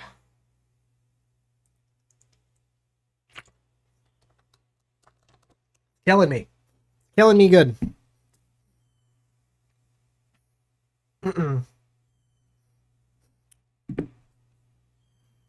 All right. Let's see. Where are our steel cards? Okay, there we go. They got Atitaya. Looks like a filler. Same thing with Bobby. These are just D's. We got Magic Carpet, 3 cost, inkable 2/4/2, which is nice. It's got Vanish since it's an illusion, and it gives your other illusion characters Challenger +1. So it's good in multiples. And again, it's probably even better if you are in a illusion deck. So I'll give it a C. Seems fine. Next up, we got Prince Ahmed, right?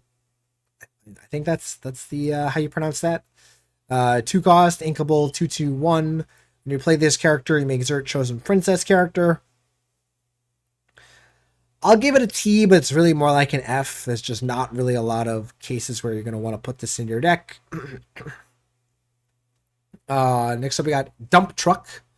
1 cost, uninkable 0/1/1. When you play this character, you can deal 1 damage to chosen character.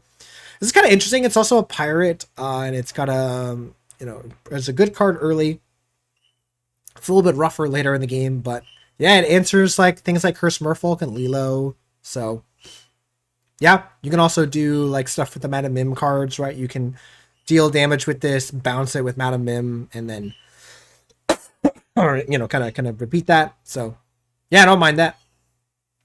Looks like a C. It's a perfectly playable card. Speaking of perfectly playable cards, we get a reprint, our first ever reprint of Captain Hook, Forceful Duelist. We know this card, and it's a C. It's a perfectly playable card. It's good in the Steel Challenger decks. Yeah, cool. Next up, we got General Lee. It's a vanilla resist one. Looks like a D. Same thing with Monterey Jack. D. Genie.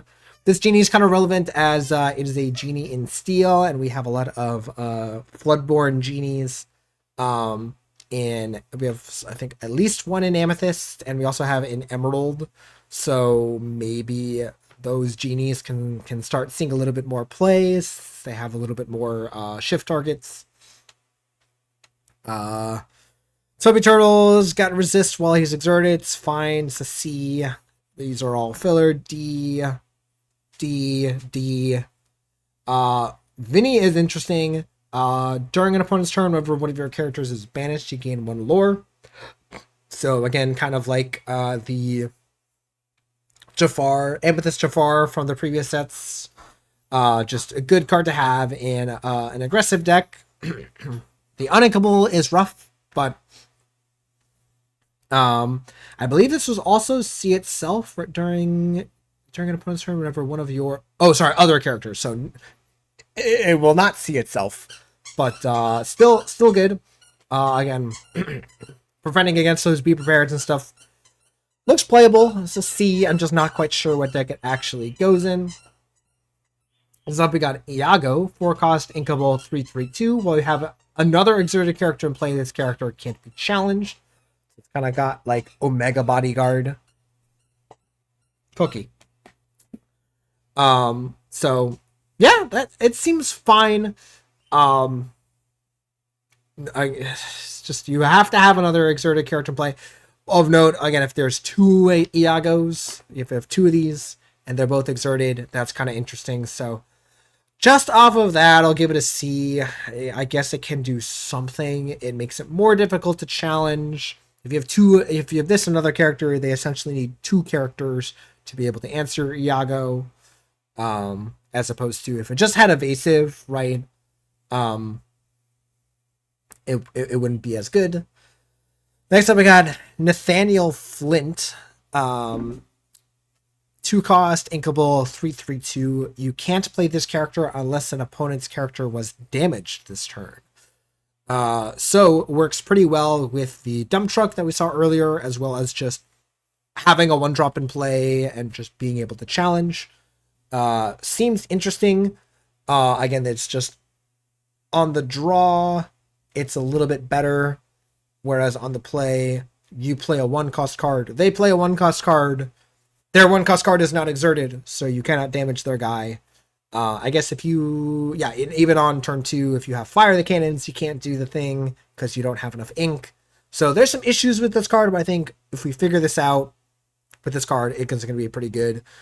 Also notably, a lot of good tags on this card. Villain, Alien, Pirate, Captain. All those tags very relevant. So yeah, looks like a C. It's definitely playable. Just have to figure out exactly how to enable this card and how powerful it can be. Next up, we got Vincenzo Santorini. 7 cost inkable 2/8/3. When you play this character, you may deal 3 damage to chosen character. So smash on a stick. I don't know if I'd smash this guy, but but definitely a playable card. So definitely at least to see. It's just a little bit too expensive, but it does quest for 3, which is nice. So maybe.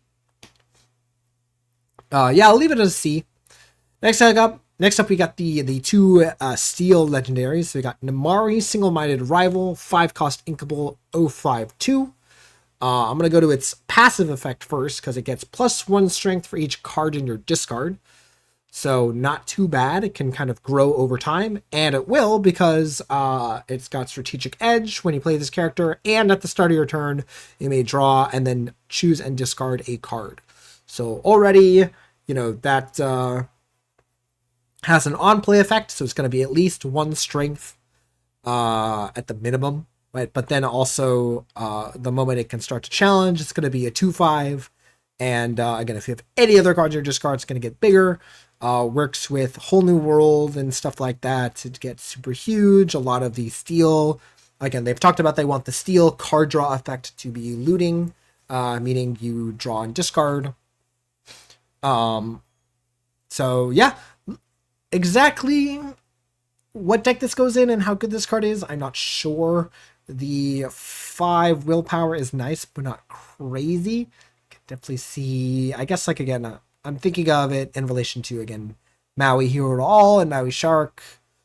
These cards can effectively answer an Amari, and I'm worried that it's just a little bit too slow, but it's definitely, at least to see, it's definitely a playable card. Yeah. Oh boy, next up we have a weird one. Mickey Mouse, Giant Mouse. It sure is a giant mouse. 10 cost, uninkable, 10/10, 5s. Again, one of the few times we've seen the 5 in the diamond. It's only one other card, I believe, that has that, and that's the Mirabella. It's got Bodyguard, which is crazy. And when this character is banished, you can deal 5 damage to each opposing character. So super grab your sword. The issue is, how are you getting this card out? You can't play it off of the Bodyguard guy, the Chief Bogo. Again, you can do Mufasa stuff. You can do the other Mickey Mouse stuff, where you play this card for free, potentially. In Emerald Steel, you can do the Return of Hercules or whatever, right? It seems interesting, but man, a 10 cost uninkable is crazy. So I am going to give it like we're going to see what happens with this card, but probably is going to end up being more towards a D. Yeah, this is, for me, the card that I look at and go, man, I'm going to be sad to open this as my legendary. Most likely, I think that's where we're going to end up. All right, next up we got Stitch, Alien Troublemaker. Love to see all the different Stitches here. So 4 cost, inkable, 3/4/1. During your turn, whenever this character banishes another character in a challenge, you can draw a card and gain 1 lore. I love that. That's super fun. Really strong unlimited. Unclear how good it's gonna be in constructed. I guess this into Mushu. Not bad, right? Those curve well together. Sure. Looks playable. Looks like a C. It's definitely a reasonable card. All right, next up we got Desperate Plan. 3 costs uninkable. If you have no cards in your hand, draw until you have 3 cards. Otherwise, choose and discard any number of cards, then draw that many cards. So, I don't love the second part of this card. But if you can play this card with no cards in hand, that's pretty strong. I guess otherwise choose and discard them. I guess also this is kind of interesting with Jafar, actually. Ooh. Yeah, actually, if you have Jafar out and you have this card in your hand and you have a bunch of cards in hand and you play this, You just gain a bunch of lore, even if you don't go up on cards. Okay. Okay. I see it. I see it. I see it. There's also, again, the effects that trigger off of you discarding cards. Sure. All right. I've talked myself into it. This looks playable. This looks like a C. Looks fine. Again, I'm not saying it's amazing. Again, we have Doc. This is almost like the replacement Doc for when Doc, I think, is rotating out, right? Doc, I assume, is a set 4. It's a set 4. Doc. This is set 5. Okay, so Doc is sticking around. But I guess when Doc eventually leaves, maybe this will be no, because again, that'll go with, so yeah. Okay. But it's still a decent card, and again, if you're a more action-based deck, maybe that's better than Doc. Anyways, Beyond the Horizon, 7-cost uninkable song. With sing together, choose any number of players. They discard their hands and draw 3 cards each. So you can use this only on yourself. You just say, only I do this, and I draw 3 cards. Or, if your opponent has a bunch of cards in hand, you can say, hey, you are forced to discard all your cards, and you only go back up to 3.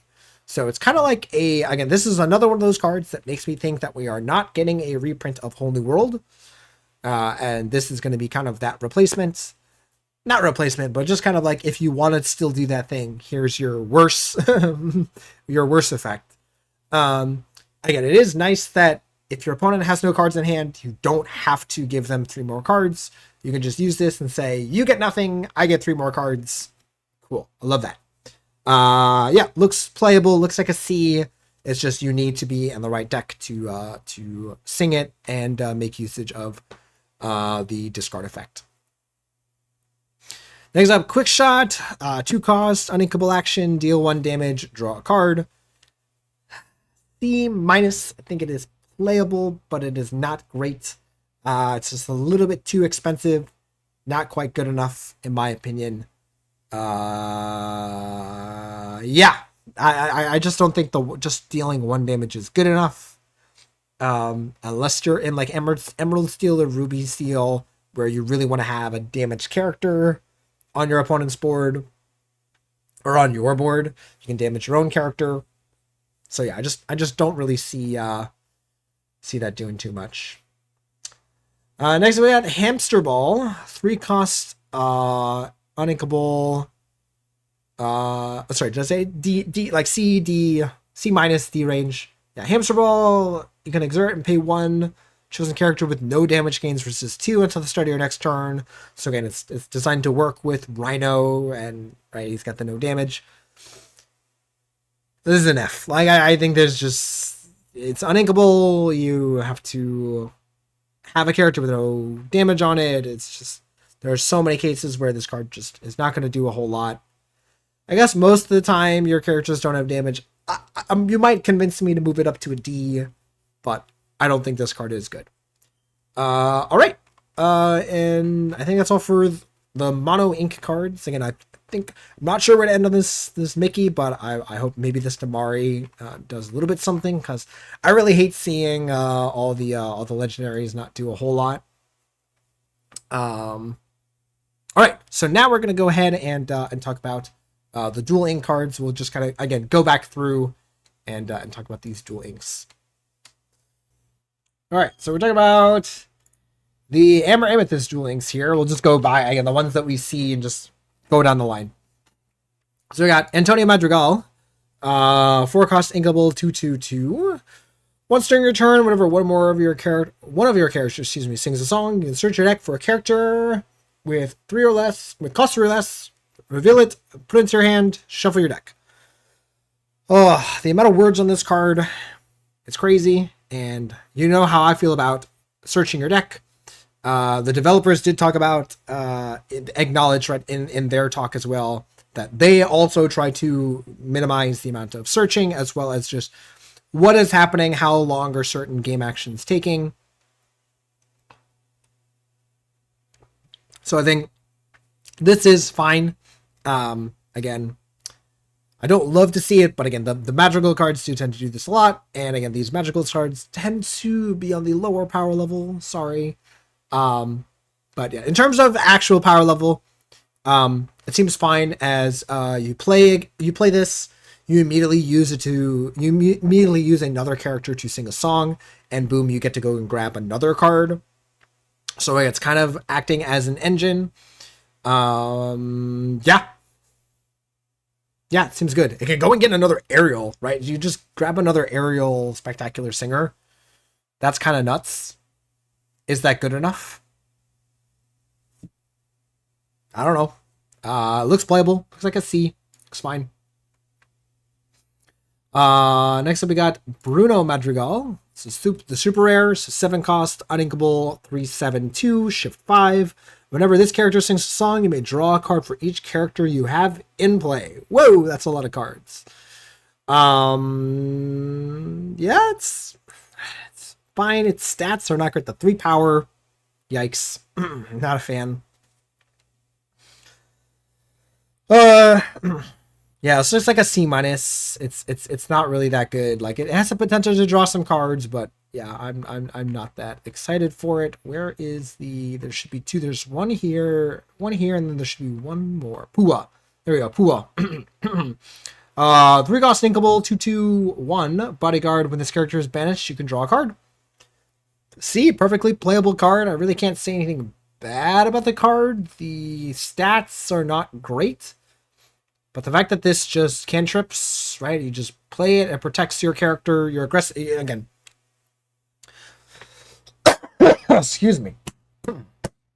Presumably, this is for your aggressive questing decks. So you play your 1-drop, your 2-drop, or a bunch of 1-drops, and you play this out, and it not only protects them, but gives you the card back. Yeah, seems fine. And then Alma. 6 cost, inkable, 5/5/2. Once during your turn, whenever one or more of your characters sings a song, you may ready those characters. So that's really interesting. You can't do any busted stuff with this because it's only once per turn. But if you do a sing together song, you ready all those characters. That's pretty cool. And notably, it doesn't put any limitations on it afterwards. You can quest with them afterwards. Yeah, cool stuff. As for a grade, like it just looks like a C. Again, it has to be in this deck. All of these cards got to go together. So, yeah, it just looks like a C. Seems fine. All right. Amber Emerald. There's some interesting ones here. Where is? Oh, I guess. Oh, sorry. It's a not a dual link. So I got Ka. Someone tell me. 4 cost, uninkable, 3/3/2. When this quests, opposing character gets -2 strength and reckless. Cool. Really, really good and limited. Probably still pretty decent. It's just if you're just trying to play a tempo game plan and just denying, just a bunch of give everything reckless, make it so it's difficult to quest. Sure, seems like a C. It's like a fine. Again, it's a fine card. Uninkable is rough, but that's fine. Next up, we got a Floodborn Tramp. So 6 cost, inkable, 2/8/2, shift 4. And then during an opponent's turn, whenever one of your characters is banished, you may draw a card. Another card that a lot of people are excited for. The Churnadogs style deck that we talked about in my previous Lorcana video. Looks like it's going to want to take advantage of this kind of card. So you just play out a bunch of your characters. Play this out, and yeah, and then your opponent is going to have a hard time answering your board without giving you a bunch of cards. Notably, this is a Floodborn, but it might actually be fine to just play this out, as it is not required to be exerted or anything like that, or be shifted. Of note, it also says whenever one of your characters, unlike the other cards that we were looking at, so this card also replaces itself when it dies. So yeah, this seems great. This seems like a C+ even. Yeah, sure. Realize I haven't got a lot of cards Bs. Maybe this can move up to a B if it itself is good. I think this card is probably going to be more of a B. So Lady Decisive Dog, 1 cost, 03. Whenever you play this character, whenever you play a character, this character gets +1 strength this turn, and while it has 3 strength or more, she gets +2 lore. So, right, you assume the natural play pattern is you play this, you play 3 characters later on in the turn, and boom, your character has 3 strength, and it quests for 3. This also works really well with the Tramp from the previous set that buffs characters on play and costs less if there's a lady in play. So there's even more support for these kinds of decks right now. Yeah, this definitely looks like a A+ card in the Incherna Dogs deck. So B for lady. All right, and then we got Only So Much Room. 4 cost, inkable. Action, return chosen character with strength 2 or less to their player's hand. Return a character card from your discard to your hand.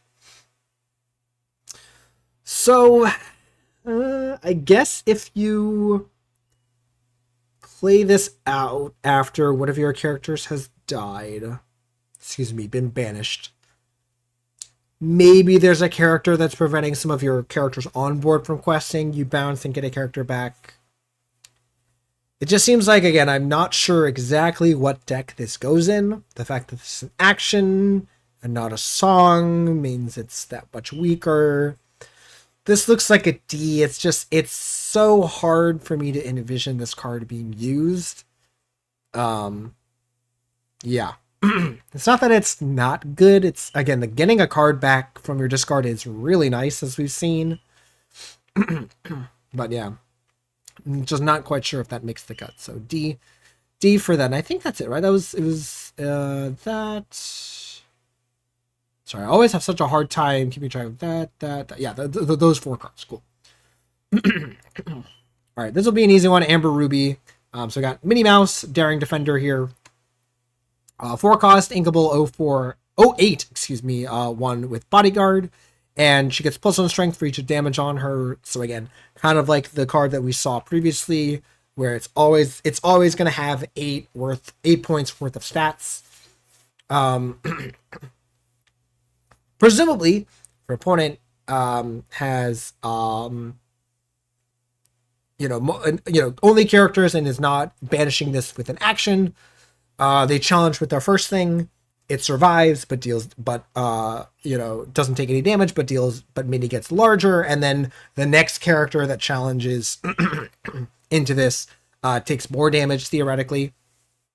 The 8 willpower is crazy. So again, if your opponent's not able to quickly answer this, there are some shenanigans that you can do with this. That being said, if your opponent just has 2 decently statted characters in play, they can challenge with the character they want to keep around, right? And then Minnie takes damage, and then the other character that challenged into this to finish it off, presumably will be the one that dies.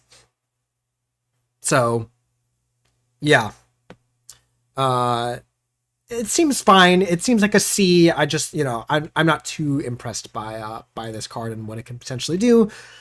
Does work with, again, the damage stuff. So, sure. Next up we got a bunch of, right, they're all cards that do the racer thing. Oh, I guess we'll talk about Candy Drift. So Candy Drift, 2 cost, inkable action, draw a card. Chosen character yours gets +5 strength this turn. At the end of the turn, banish them. So kind of like a one-shot, turning your character into a one-shot removal spell. It's kind of interesting that if you have a 1-drop, like, you can take out anything and make that anything a trade. Obviously, if any of your cards have a on banish effect, that also does work. And again, presumably, also if you can arrange it so that whatever the trade you were going to make was going to be a trade anyways with this, right? So your opponent has a 4/4 and you have a 1/4 in play. Your character was going to die anyways, so you don't really care about the fact that, this banishes the character at the end of the turn. So That being said, I'm not exactly sure how to rate this card. It's inkable, it's never bad, it draws a card. It seems like it's going to be a playable card. I'll give it a C.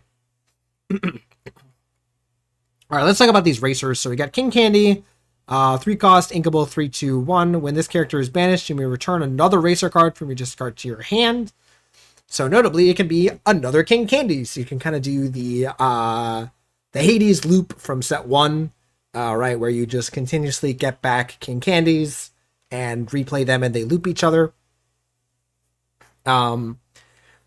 Looks pretty good. And then again, if there's any other powerful racers later in the game, you can do that. Yeah, this looks like a C. Looks like a perfectly playable card.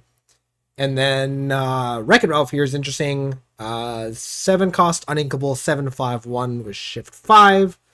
When you play this character and whatever he quests, you may return a racer card from your racer card with cost 6 or less from your discard to your hand. If you do, gain 1 lore. So the fact that this also just like gains a lore on play and on quest is kind of crazy. It's the fact that this can just like quest for 2. And again, there's a whole bunch of racers. You can also challenge with the racer on your turn and get it back. The reason why it's a cost 6 or less is so that it can't get itself back, right? So you can't do the loop with these Wreck-It Ralphs, right? But otherwise, I think most of the racers, pretty much every single other one is going to be 6 or less. So yeah, this looks like a really strong card for the racer deck. I like Amber Ruby. I'm not excited about Amber Ruby racers. I'll just say that now. But I think that the deck is looking pretty good with this card at the helm. So yeah, looks like a C+, B-, B-. I'll go B- on Wreck-It Ralph. I think it will be a good card for the racer deck. So, and I believe that was it for the Amber Ruby. Yeah, these go fast since there's only a couple of them. All right, so let's talk about the Amber Sapphire cards next. I'm seeing these guys. We'll talk about the puppy cards first, and then the card that I'm actually excited by. So you got Patch here, 1 cost, uninkable, 0/2/1 with ward, and while you have another puppy, it gets +1 ward, which can be another Patch. So a nice, really good aggressive start for puppies. An aggressive character with ward is going to be difficult for some decks to deal with, especially later in the game. It's really nice that they have pushed this so that the control decks have to play to the board. They can't just ignore this card forever. And again, with the ward, it means they can't just spam a bunch of removal. So yeah, I like that a lot. Looks like an interesting that it's an uncommon, but I'm gonna give this a C+. Looks perfectly fine. Next up we got Raleigh, 4 cost, inkable, 2/3/1 with support. When you play this character, you may put a character from your discard into your inkwell face down and exerted. So ramp for the puppy decks. Again, the puppy deck does not have a ton of card draw, so finding ways to kind of recuperate some cards or kind of use those cards you don't have to ink cards from your hand too much is nice. That being said, this just looks like a D. It's again, if it sees play, will be in the puppies deck and not really for anything else. I guess if there's like an Amber Sapphire control deck, maybe you run this, but even then, I'm not super enticed by that. Perdita, speaking of putting cards from your discard into your inkwell, Perdita is kind of crazy. So 6 cost, inkable, 4/6/2 with shift 4. When you play this character, you may put all puppy cards from your discard into your inkwell face down and exerted. That's kind of crazy. The fact that you just get super, super high on ink. Notably, this does contradict with the Pongo, I believe is the card. So Pongo lets you play... Oh, sorry, it doesn't conflict. It does not conflict because Pongo lets you play cards from your inkwell. It synergizes. So Perdita and Pongo work very well together, as you put all your puppies from your discard into your inkwell, and then Pongo lets you play them from your inkwell.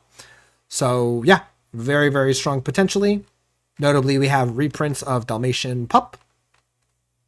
So that's nice. So it looks like both the racer deck, the puppy deck, all these like very synergistic decks are going to continue to be around for a little bit. So it'd be interesting to see if those decks are ever super competitive.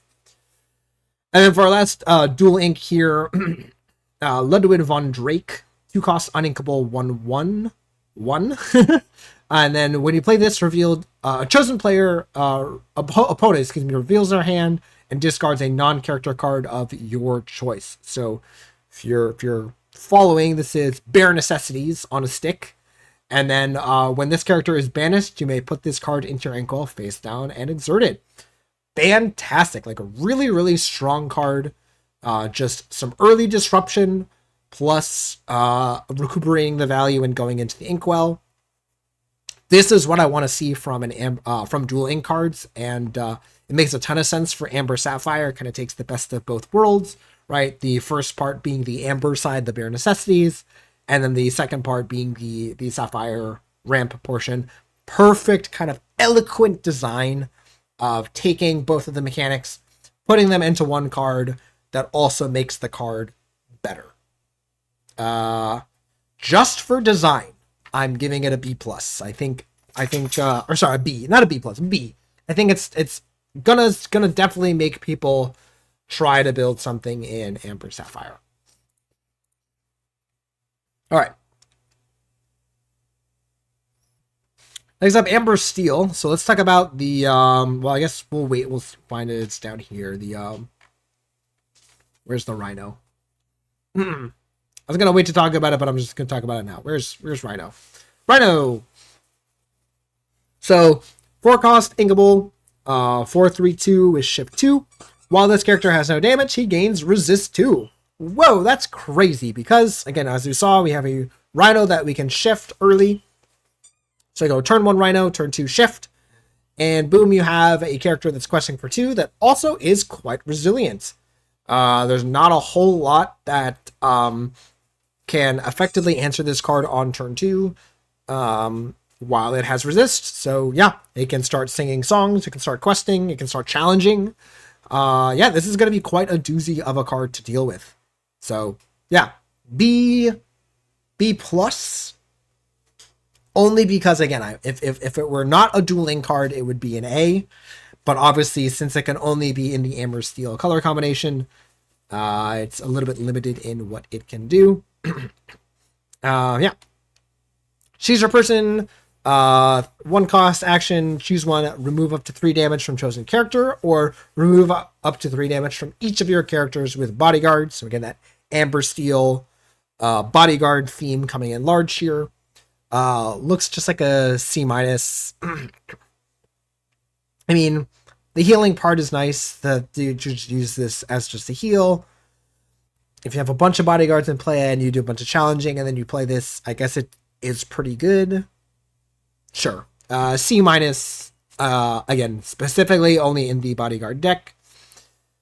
Bolt here is a weird one. 3 cost inkable 0/4/4, which is a lot. But it comes into play exerted. I'm not really sure how to evaluate this card. There might be some scenarios where, I guess, again, if you have the Simba and you can play the Simba and this and ready them, maybe that's enough. It's inkable, so if it's ever not going to be effective, you can just not have it. You can also play a bodyguard on 2 and this on 3, and that can kind of protect your character. Sure. So it looks like a C minus. It looks like it might be able to do something, but I'm not quite sure. And then lastly, we got Pluto, Tried and True, 6 cost inkable 2/7/2. While it has no damage, gets +2 strength and support. As C minus. It's like a fine card, actually more like a D. It's just kind of a little bit too expensive, and more of a limited card if I were to guess. But still nice. The 7 willpower is also nice. All right. Next up, Amber Emerald. So we've got these, and then let me find the other ones just so I know where they are. Hello. I'll pull the lever, these 3, and then there's gonna be one. Oh, there we go.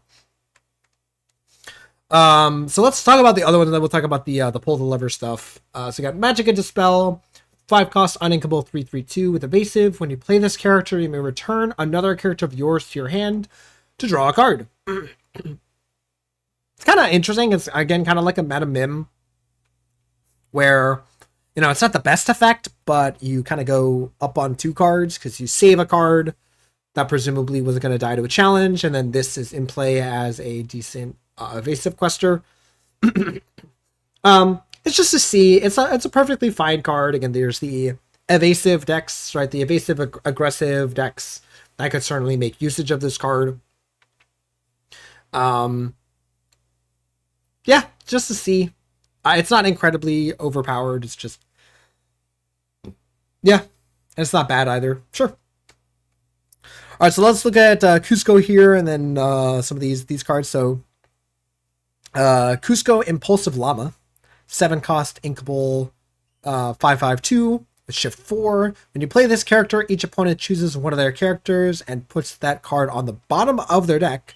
Then each player may draw a card. So it's, again, not really a bounce, but it's also not fully removal, as it doesn't, your opponent kind of recuperates a card. But it is still good for on board. Again, you can also just play this without the shift, but you also can, if you do shift this, it's pretty interesting. Your opponent also does unfortunately get the choice, so that's a little bit rough as well. This looks just like a C-. It's like maybe there's a deck that wants to use it, but not super. Also by Kendall Hale, which is interesting, like their stuff. So yeah, we'll see. It just looks a little bit weak and a little bit too conditional. And again, I wish it just like didn't give them a card to. Like, there's just so many cases where this is like not great, right? They just choose their worst character, and then they don't even go down a card. They just get a card right back.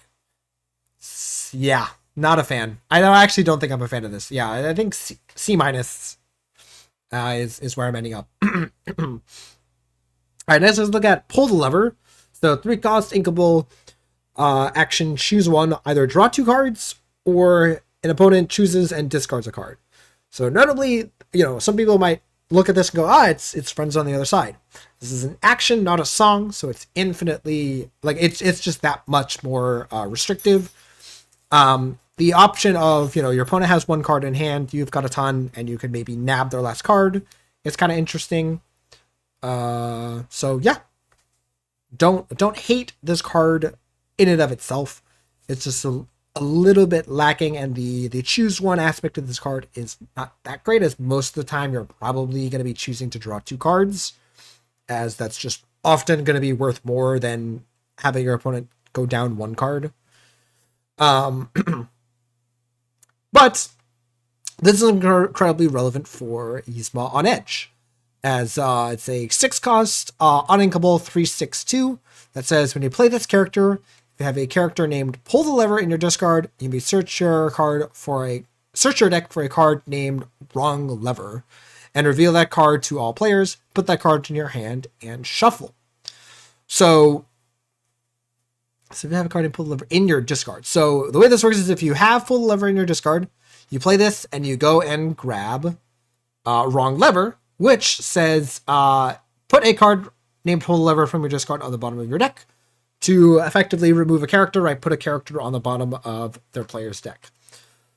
So if you have all 3 of these cards, and you play Pull the Lever first, you can play Yzma, and you can grab Wrong Lever from your deck, and you immediately have the secondary effect enabled, which is really interesting design, right?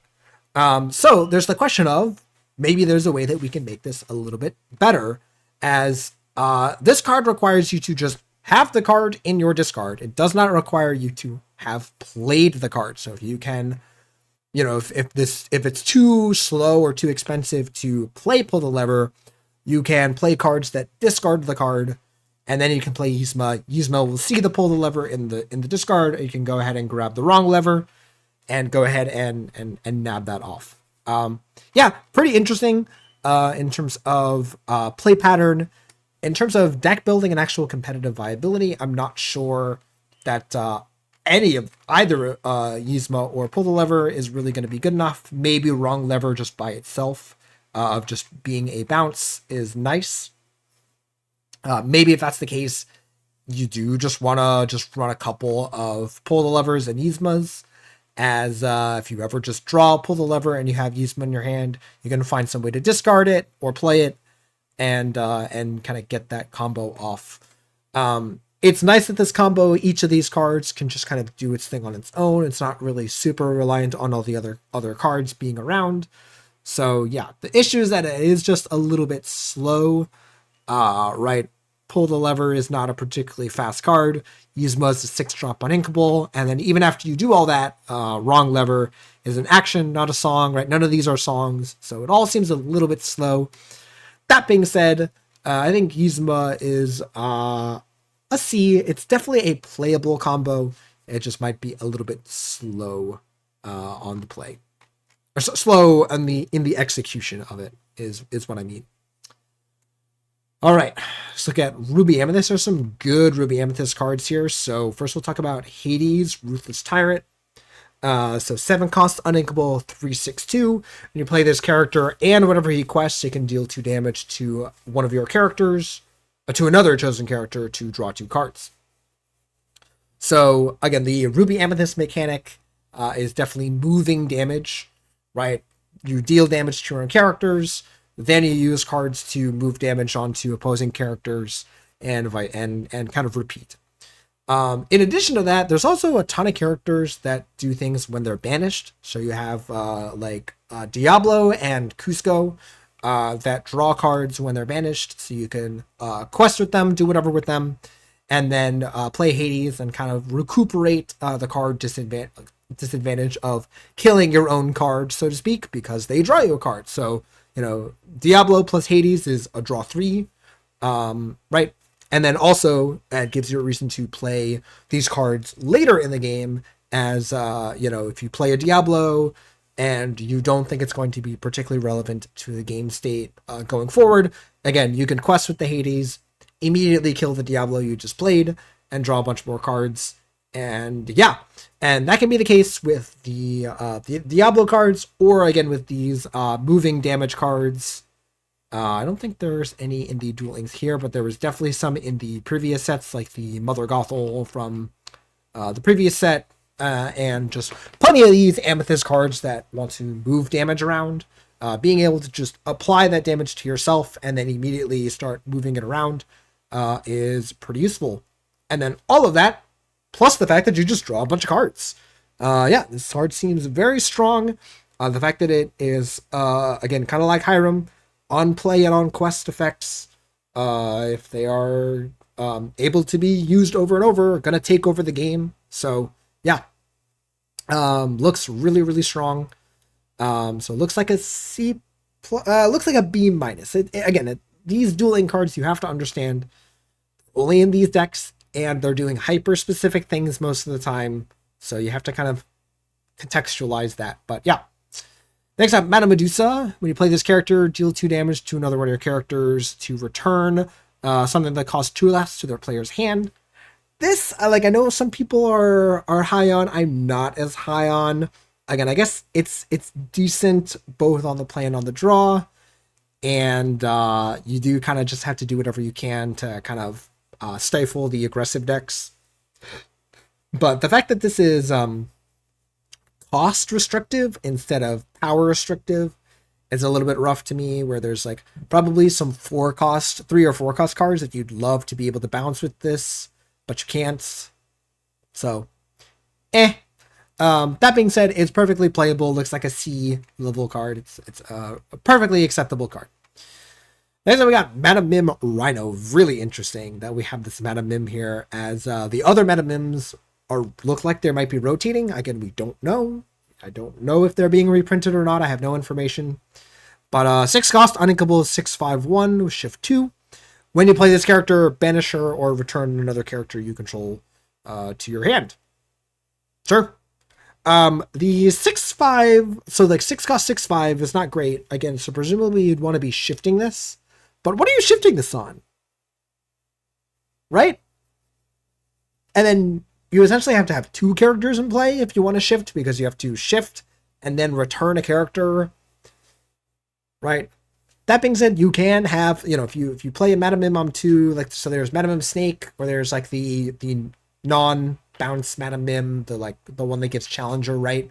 So you have both of those on 2, so you have a 1-cost Madam Mim on 2, and then you can shift on 3 and have a 6/5 in play on turn 3. Sounds pretty good. So yeah, I'll give it a C. Seems fine. Yeah, like if you can do that, like, sure. Next up, Mother Gothel knows what's best. 2-cost, uninkable, 1/3/1. When you play this character, you can deal 2 damage to another chosen character of yours to give that character Challenger 1.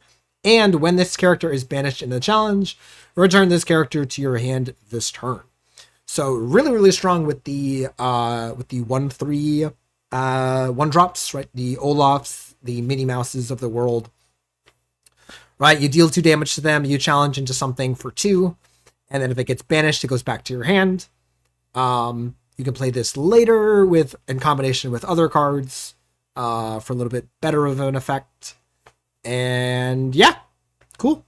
The uninkable of this is rough, but yeah, it looks playable. It looks like a C. Again, it looks like it's still decent. The Challenger 1 is not very enticing. I guess Challenger 2 would have been a little bit too much, but yep. And I think that's it, right? That was the 3, like, there's the Gothel, the Mim, yeah, and then those 2. Cool. Yeah, those cards are pretty interesting. I got the moving damage theme, or the self-damaging theme, is like a theme that has been around but has not been quite competitive enough, and I know some people really enjoy that. And I do like when there's a more fleshed out identity. So yeah, love it. All right, next up, Amethyst Sapphire, or Blurple, as people say. I think these cards looked like they got some good stuff. Like there was some good stuff, if I remember. So yeah. Blue Fairy Guiding Light, 2-cost, 2/2 evasive support. It's just filler. It's just a D. It's like it's fine. It's maybe a C-. Not particularly exciting. On a magical mission, 6-cost, inkable, 3/6/2 with shift 4 support. And when this character quests, if you have a character named Elsa in play, you may draw a card. So again, digging into the Anna and Elsa synergies. Again, there's plenty of these cards now in the game, so yeah, definitely could be played. It looks just like a C if you are successfully able to quest with this. It also gives support, right? So you have the 5-cost Elsa, right? That is pretty resilient. So you play that, you shift an Elsa, you shift an Anna that you already have in play. You quest, you draw a card, and then you support the Elsa. Sure, right? Like this doesn't seem unreasonable. Again, a little bit of Magic Christmas Land, but it's interesting to find where did the dog go? I don't know where the dog went. Okay. This is a card I'm really excited for. Into the Unknown. 3-cost inkable Song. Put chosen exerted character into their player's inkable face down and exerted. Whoa. When I first saw this, I thought it did not say exerted. I thought it was just a strictly better Let It Go. And I was freaking out. This is not that. It has to be on an exerted character, which means, again, it's not quite effective at removing, slowing down your opponent. You have to kind of let them quest, let them challenge, or do something, and then you get to play this on that character. Unless you have, again, some of those Elsas or these exert effects that we've had previously. So you can use Elsa, exert a character, and then play Into the Unknown to remove that character, which, by the way, you can do, because this is not with just Elsa, because this is not an exert ability, right? So you can pay 1, discard a card, exert the character, play Into the Unknown, sing Into the Unknown using the Elsa Fierce Protector. That's pretty cool. So definitely, this is a really strong card for Blurple, as their issue a lot was not being able to effectively answer enough threats, right? Forced to run things like Hades and Let It Go. And this is the same thing. It's very similar, but it's a little bit of a stronger effect if you can enable it or if you can get it off. So yeah, looks like I'd say a B-, just because, again, in most Blurple decks, you're gonna play this card. Yeah. Let's see, where are others? Is that it? No, there's got to be more. There's got to be more Blurple. Oh, here we go. Ice Spikes. 2-cost inkable item. When you play this, exert chosen opposing character. So there more stuff. And then exert N1 to exert chosen opposing item. It can't ready at the start of the next turn. This looks just like a D. It's just a little bit too specific. And again, an item, it's not really an item deck. Again, there is the Bell that's been run in Blurple now for a little bit. But I still don't think that's quite good enough. So it just looks like a D. It's just not really something that that Blurple really wants to do. I only see... Oh, sorry. With Blue Fairy, Queen... Okay, there we go. We got them all. All right. Next up, Amethyst Steel. So this is the illusion colors. There's a couple of illusions here, right? Because Jafar is also Amethyst Steel. Lena Sabruing, 3-cost inkable 1/3/1 with evasive and exert to deal 1 damage to chosen character. Yeah, seems playable. The evasive, the quest for 1 is rough. The dealing damage is nice as it can just like continuously do that. It looks more like a limited card. It's a little bit too weak for constructed, I would imagine. So, but still nice.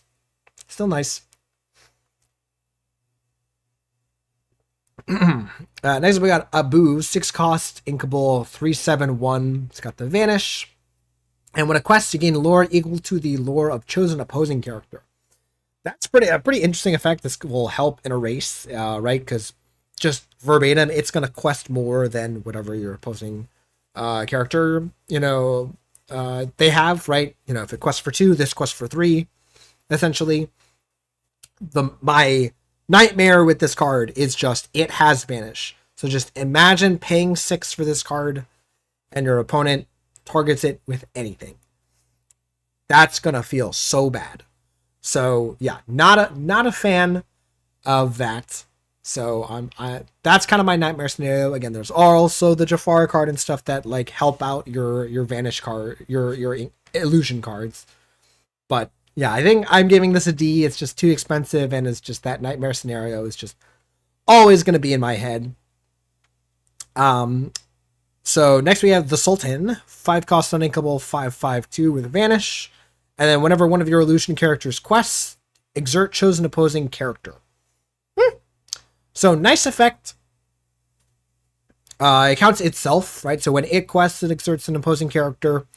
So that's pretty nice. Just if not in a fully illusion deck, if it's just by itself, sure. Again, same issue. Big card with vanish. Not excited by that, but looks like a C. It's still a pretty decent card. And again, there's, it's outside of steel. There's not too many things that will target your character that don't that don't just murder it, that don't just banish it right away. So, and then we got the big boy, Jafar, High Sultan of Lorcana. So I think one of the only times that we've seen the word Lorcana on a Lorcana card. Am I crazy? Someone let me know about that.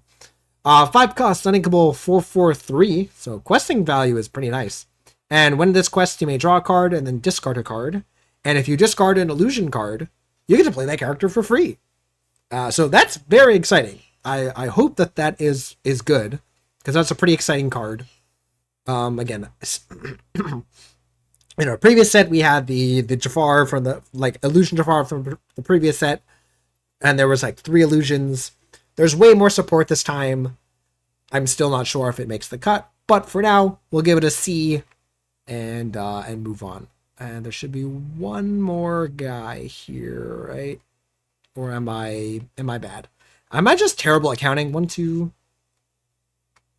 3, 4. I'm just terrible at counting. All right, cool.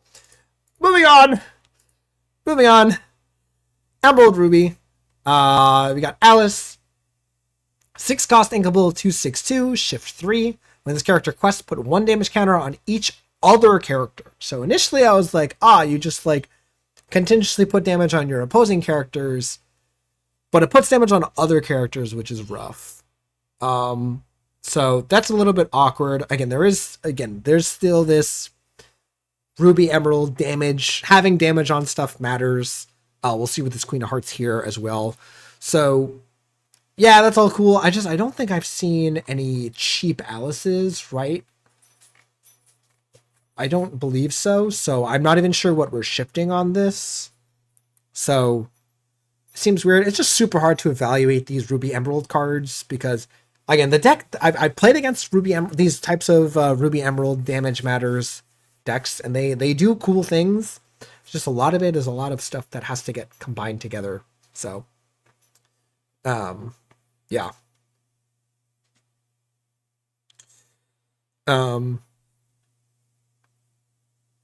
Anyways, grade. Grade. Looks like it's C minus. Like it's not a bad card. It's just I'm not really sure how good it's gonna be. Queen of Hearts here though. I don't think this card is particularly exciting, even though it looks crazy. 4-cost inkable 2/3/3, and while there are 5 or more characters with damage in play, this character gets three quests, so a quest for 6. I just don't envision a world where there's 5 characters in play and all of them have damage. I guess it itself can also have the damage. So I guess if you have Alice and the Queen and there's 3 other characters in play, I guess it's on. Just seems way too specific, and then it also just dies. I guess there's also the King of Hearts that prevents your characters from your opponent from challenging your damage characters from challenging you or something like that. Just so much of the things that this deck is trying to do is so convoluted and complicated to get off. If it ever does, it's really powerful. But yeah, for now, I think this looks like a D plus. It's a pretty poor card. If the Ruby Emerald deck really wants to try to finish off the game, maybe they can try to fit this in. But yeah, I'm not particularly excited by this card. And then so we got those, and where's the other? I'm missing all. I see the this one, the Undermine. There's those two. Where's the last one? I'm missing it. Oh my god, I'm missing it. Undermine, Good Hearts. There's got to be. No way I'm missing it. No way I'm missing. Oh, here it is. I was missing it. Dormouse, 2-cost inkable 1/2. You play this character and you may put 1 damage counter on chosen character. All right. So again, here's, just put damage on stuff. Sure. That being said, C minus, D plus, like it's a pretty poor card. But again, if you're really trying to do the damage stuff, sure. As an Undermine, chosen opponent chooses and discards a card, and then chosen character gets +2 strength this turn. So there's a little bit of like a discard action synergy going on, right? So like the Robin Hood sharpshooter that I'm really trying to make work could maybe make usage of this card. Forces them to discard a card. One of your other characters gets to challenge better. But other than that, this looks like a D. It's just not a particularly strong card. Sudden Chill is just way more efficient right now as it's a song. Maybe, again, if there's a deck that wants to play more to the board and have, like, again, Diablo do some challenging and you're okay paying 2 for this effect, sure. But yeah, for now, it just looks like a D. Yeah. All right. Let me find... Where are these Duel Links? Okay, I found 3 of them. I found 4. All right, I found them all. They're all right here. And we're going to look at them. All right. Hero Hamada, Intuitive Thinker. 2-cost inkable 1/3/1. Can exert to ready chosen Floodborn character. So notably, this is a shift target for the Hero Hamada from the previous set. And then it also just kind of works well where, if you have any Floodborn character in play, notably it doesn't even have to be one that was shifted on, right? It doesn't say it has to have a card underneath of it. Yeah, then you just get to do whatever it does again. You can quest for a lot with big characters. You can do there's a Fred, right? Fred has the on quest effect, so you can do that. That being said, it seems fairly weak. It looks like a D. It's just like, if you ever activate this, you have this and a Floodborne character in play, you are probably already winning the game. It's just kind of like a win more mechanic. So yeah, it's not terrible, but I don't think it's a particularly strong card. Even though it says ready, right? Like it's it's so interesting that like I'm seeing this effect and I should be going like, whoa, crazy, but still meh. I guess it's not bad with this next card. So Go-Go Tamago, 4-cost uninkable 3/3/2. Shift 4. So notably, the shift cost is not reduced like many other Floodborne characters are. And it's got evasive. And it says, when you play this character, if you use shift to play her, you may put chosen character into their player's inkwell face down and exert it. So they talked about this on the live stream or in the Discord, where they're using shift essentially as an alternate cost, right? Where you are losing out on a card, but you are gaining in tempo as you get to, again, remove a character potentially and quest with this right away. And yeah, I love that. It's really good design. Yeah, you can also just play this out normally. So I like that. It's just, you can play this as a 3/3/2 evasive, right? And that's just a fine card by itself. And then presumably if you have another one in your hand, boom, you can shift that over top. You can essentially play it as a let it go, right? You can pay 4 and you get the let it go type effect. And boom. And then it also works with the Hero Hamada later, right? Where it benefits you for having characters with cards underneath of them. So yeah, very cool designs. Like again, they're really trying to dig deeper into these archetypes. And yeah, cool. Looks like a C plus, like it's a perfectly playable card, maybe even a B minus, as again, just the fact that this is a character that also has removal that can also just be a evasive threat by itself. Yeah, cool. Next up we got Honey Lemon, Costume Catalyst, 4-cost inkable 3/3/2. When you play a Floodborne character, if you shift them, you can return chosen character to their player's hand. So this is really exciting for the current set, as this is a really strong play to make with Diablo.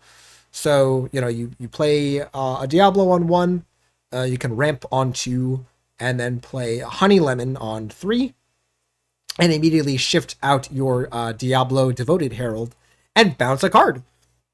Boom, you have bounced a card, you have a Devoted Herald in play, and now your opponent is behind on tempo, and they have to answer your Diablo, and that's a really strong play, really strong sequence. And then, as we saw here again with Go-Go Tamago, right? You can also, it also just works with Go-Go, as again, if you have Honey Lemon out and you shift your Go-Go over top of another card, boom, you not only let it go something, but you also get to bounce something else. So 2 pieces of removal from just one shift is pretty nice. That should hopefully recuperate your lost card underneath your Go-Go. So yeah, I like these 2 cards together. They seem to synergize well. Yeah. Honey Lemon, I think, is more of like a C, as like it's more of the role player. Go-Go is just kind of the more powerful card, obviously.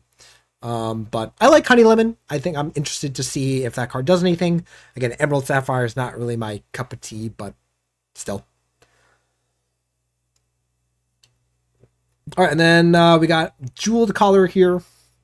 2-cost, inkable action. Whenever one of your... Sorry, it's inkable item. I want to say action instead of item. 2-cost, inkable item. Whenever one of your characters is challenged, you may put the top card of your deck into your inkwell face down and exert it.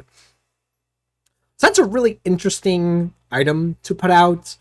But we've seen this a little bit with, you know, again, the Emerald Chromicon, and some things like that, where if there are effects that kind of penalize your opponent for doing things, your opponent's probably going to be able to try to find a way around it. Obviously, removing the Jeweled Collar isn't that hard. And then also, like, how are you really doing this? Are you playing a 1-drop on into this? So, you know, all you have is a 1-drop. They don't really need to challenge into it unless it's really putting on that much of a threat. So, yeah, I'm not too impressed by this card. It looks just like a D. Maybe it does something, but I'm not particularly impressed with the card. All right, Emerald Steel. I know there's one Emerald Steel card that I'm really ready to talk about, but where's the? I'm terrible at that. Okay, Walk the Plank. Walk the Plank. 3 cost, uninkable action. Your pirates gain exert, banish chosen damage character this turn. So again, working with the Emerald theme of damage. So the Emerald Steel thing of like your opponent's characters having damage, and then also adding the pirate thing in there. There's plenty of pirates in Emerald and Steel. We got a couple up here to talk about. So potentially a very powerful card if you can enable this. Yeah, looks like a C. Again, in the right deck, definitely looks like you could pull off some interesting plays. Next up, Dawn Carnage. 3 cost, uninkable, 3/2 with evasive, quest for 1. When you play an action that isn't a song, chosen opposing character gains Reckless. Woo! During their next turn. So, wow. Very, very interesting. Not likely to do a whole lot the turn it comes down, right? But the fact that this can answer some evasive cards, in addition to, being able, also being able to quest pretty safely. And then, if you ever just play, your hypnotizes or anything like that, could be kind of interesting. Again, there is the pirate theme of playing not songs, which is interesting because don't pirates sing like sea shanties and stuff like that? Anyways, but yeah, otherwise the stats aren't too great, and then again, the restriction of non-song, is tough. So I think just a D plus, like it's maybe C minus, like it could do something, but yeah. Next up, we got Captain Hook, a Emerald Steel hook, which is interesting. Floodboard, which we haven't seen quite a lot. 5 cost, inkable, 4/5/2, shift 3. Once during your turn, whenever an opposing character is damaged, your pirate characters get +2 strength and resist this turn. So, presumably, you shift this out. You have some other pirates in play. You sing some kind of damaging song onto a character, or you just like play an action that damages, and then boom, all your guys are super strong and don't take a bunch of damage. I could definitely see that working with a deck just with a bunch of pirates. Again, Emerald Steel just kind of naturally has some decent pirates, so it shouldn't be too hard to make that work. Yeah, it just looks like a C, looks like a perfectly playable card, and again, it's also just got a good shift line of the Forceful Duelist into the Pirate King. So I would imagine that even if you're not going fully on the Pirate synergy, there's definitely some decks that could make usage of it. Maui Stubborn Trickster is really interesting. Did not expect to see the text banish all locations anytime soon, but here we are. So 6 cost, 4/4/3. When this character is banished, choose one. Either grab your swords, banish all items, or banish all locations. So yeah, very, very interesting card. Again, obviously still has to be banished itself in order to do this, so it's a little slow, but also the fact that this just quests for 3, so you can just put this down, start turning it sideways, and your opponent's going to be forced to probably deal with it. So yeah, banish all locations is quite the text on this card. Yeah. All right, to my favorite, Ruby Sapphire. So we got Gyro Gearloose. I don't know. 3 cost, inkable, 1/3/1 with evasive. When you play this character, chosen opposing character gets -3 strength this turn. So I'm not really sure why this is a rare, and like what are you doing with this? Like, I guess if you have a 2 cost character in play, you know like a Gaston or something. You reduce the strength, you effectively answer a character, and then this sits in play as a evasive quester. It doesn't seem that impressive. I'll give it a C as like it's a decent character with an on-play effect, but I don't really know what this is doing here. LeFou, Cake Thief. 2 cost, inkable, 2/2/1. Exert, banish one of your items. Chosen opponent loses 1 lore, and you gain 1 lore. I don't really see a reason to run this over some of the characters like, Jasmine, that quest, and do the same effect, or, Aladdin that do it on play. The cost of banishing an item just seems too much, and just you aren't really getting enough benefit. And then it's also just a 2/2, so it's often just going to die after one usage. So yeah, this looks like a D, close to an F, D minus. Like, it's just really not what I want to be doing in Ruby Sapphire. So yeah. However, I'm very interested in this card. So Get Out. 6 cost uninkable, banish chosen character, then return an item from your discard to your hand. So again, Dragonfire, so close to being good. The uninkability is just a little bit too rough. But here, getting to return an item back to your hand is really strong with the Maui Shark. As you can, with Popsicle, you can have Shark in play. You play Get Out, you return a Popsicle to your hand, and then you can basically loop them, right? You challenge with Shark, get back Get Out, heal up your Shark with the Popsicle, and replay Get Out to rebuy the Popsicle. So normally when you're challenging with Shark, right, Shark is eventually going to die because it continuously takes damage, whereas Popsicle's ability to heal up your Shark while looping Get Out could be good. So yeah, I'm going to give Get Out a C. Dragonfire saw some play. Get Out is kind of like a 2-for-1, is an interesting 2-for-1, as it removes a character and potentially gets back a Popsicle, which is really strong. Where are the, is that all of them? 1, 2, nope. I'm not crazy. I'm not crazy, guys. I'm not crazy. I'm not crazy. I'm gonna find them. No, maybe that it. Yeah, I'm not seeing the other Duel Links. Yeah. Unless I'm crazy. I don't see them. So I will try and find them. If I don't, that's what we got. Yeah, we got those. One rare. Where's the super rare? What's the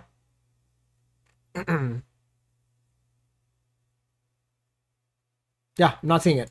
Let me try and filter for super rare. Let's see. Nope. Okay.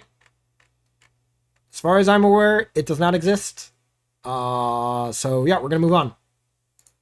Ruby Steel. Our next we got Mushu, Your Worst Nightmare. 6 cost, inkable, 4/6/2, shift 4. Whenever you play another character, they gain Rush, Reckless, and Evasive this turn. Woo.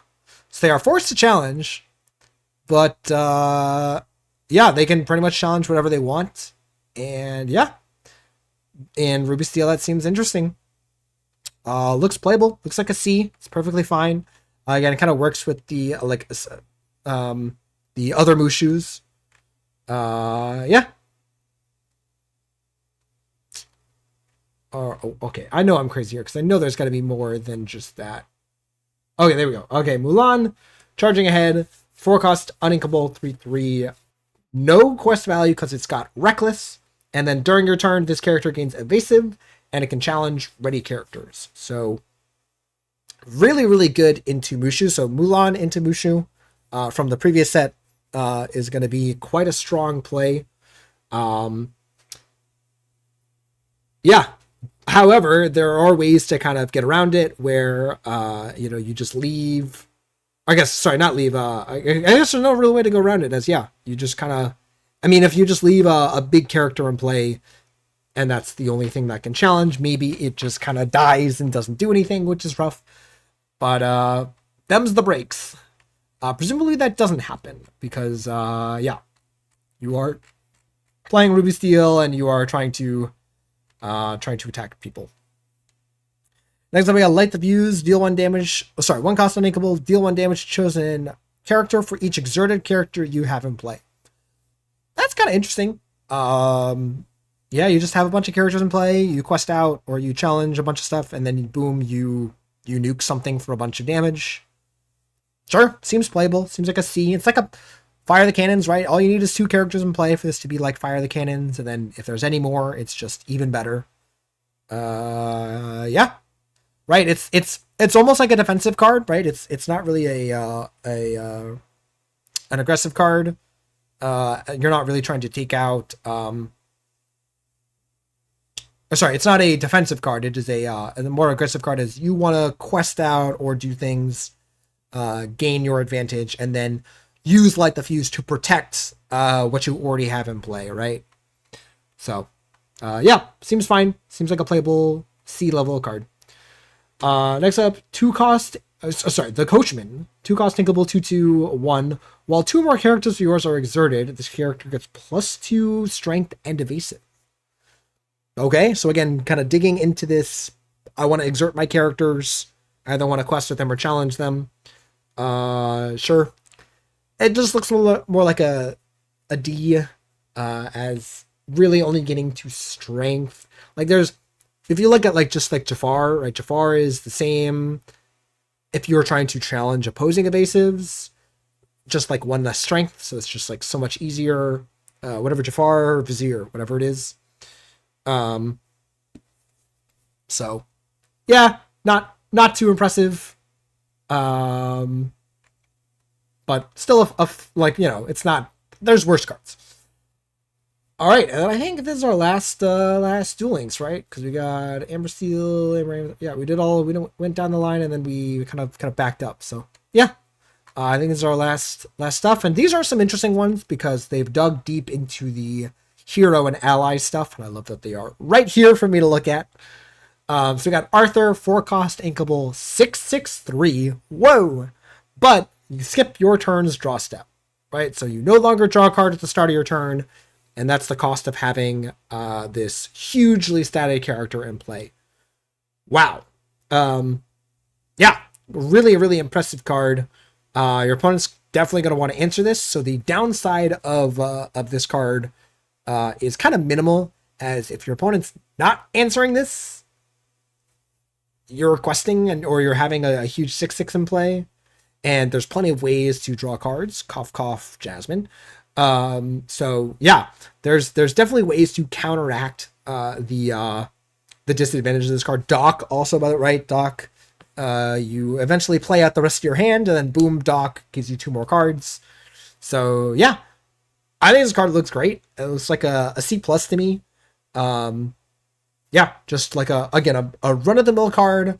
It's not particularly broken. There's a cost of using it, and it's just going to help this hero aggressive Sapphire Steel deck out, and I like that. Good stuff. Next up, we got Bernard, overprepared, 2-cost uninkable, 2/2/1. While you have this character in play, when you play this character, if you have an ally in play, you may draw a card. So you have an ally on 1, which there are plenty of, and then you play this on 2, it replaces itself, and it is a hero. That seems good. It's not amazing, but it seems pretty nice for, again, this deck that wants to continuously play out cards, needs a certain threshold of heroes and allies, and this is a hero that presumably draws you into more heroes or allies. So just looks like a C. Again, this is a role-playing card. It is meant to fill the role of, I need something to do on 2, and I want to have heroes and allies. Cool. Next up, we got Aladdin, Vigilant Guard, 6-cost inkable, 1/9/1 bodyguard, and whenever one of your ally characters quests, you may remove up to 2 damage from this character. So, 9 willpower is a lot, but the 1 strength is not. I don't think this card sees play right now, as again, Sisu and Brawl are just overbearing or kind of putting a barrier on certain types of cards entering the format. This being one of them. And even then, the healing effect of Aladdin is only going to come up if they don't answer this card. And presumably by the time that this card comes down, your opponent will be able to answer it. Either be prepared your whole board, or they'll have a Maui or decent statted characters in play to take this card out. They might not be able to answer, your other characters, but they might not. Right, but the odds that this isn't immediately answered by turn 7, or sorry, by turn 6 or 7, I think is unlikely. Not impossible, just unlikely. So yeah, that being said, it's a C. It's if you really want to protect your characters and you're in this hero theme, hero ally theme, sure. So seems fine. The card that I'm really excited for is this Jasmine Steady Strategist. 4 cost, inkable 2, 5, shift 2. When this character quests, look at the top 3 cards of your deck. You can reveal an ally card and put it into your hand, and the rest on the bottom in any order. Yeah, so there's plenty of ways to shift this out on turn 2. There's the Jasmine from, I think, set 1 or 2 or something, and then there's the new Jasmine from this set. Both of them cost 1. Both of them going to be able to shift into this on turn 2.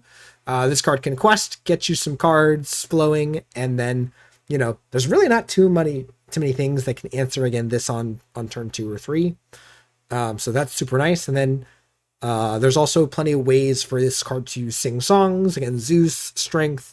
Right, so you get this out early, quest, find your ally cards, play them out. Now Jasmine, instead of questing, can start removing things. Yeah, I love the 2/5 stat line. It's not too strong. It's just in the right measures of, you know, your opponent can challenge into this. They might take some damage, but you won't immediately lose this, and they won't immediately lose all their stuff too. Or maybe not. Maybe not, right? So I think the stats on this are great. The shift 2 is, I think, the perfect balance of, you know, it's gonna come down, it's gonna be strong, but again, you have to kind of build your deck in the right way of having the right balance of heroes and allies, and yeah, we'll see how that goes. Again, this also works well with the new Jasmine from the previous set, right, where you have a bunch of heroes and allies in play. You empty out your hand. You know, you can use the the hey right as well to kind of dump your hand into your inkwell, and then you can use the Jasmines to refill up. So yeah, I like where this kind of strategy is going. I like a lot of the things that the dual ink cards in this set have been pretty nice, as they do a very good job of buffing the intended archetypes, right? Like Mulan, as you saw, the Amber Sapphire, like puppy cards, the ruby amber racer cards, right? So there's really good synergies going on, that I'm happy that they're focusing the archetypes instead of just, here's generic cards that are good, play them. Right, I think there was a little bit too much of generically good cards being played previously. So I believe that's it, right? I'm checking Ruby. Yeah, I believe that is every single color combination, which means we have done every single card in Reign of Jafar. What do you guys think? Are you guys excited for certain cards? What decks are you guys trying to build around? I was thinking of showing off, you know, maybe trying to do a little bit of brewing, but it's way too late for that. Been streaming for super long. So yeah, gonna cut it off here. Hope you guys enjoyed. If you're watching on YouTube, remember to like, comment, subscribe. If you're watching on Twitch, remember to leave a follow. Would much appreciate that. And yeah, we'll make sure to keep up to date on new decks emerging when this set eventually comes out. We got a little bit of time to do some brewing and to kind of feel out what we want to try to build. But yeah, should be exciting times, and I'm very excited for rotation, because again, I think that will be very healthy for the game as we kind of need some new stuff to go on. So thanks again for watching. I'll see you guys in the next video.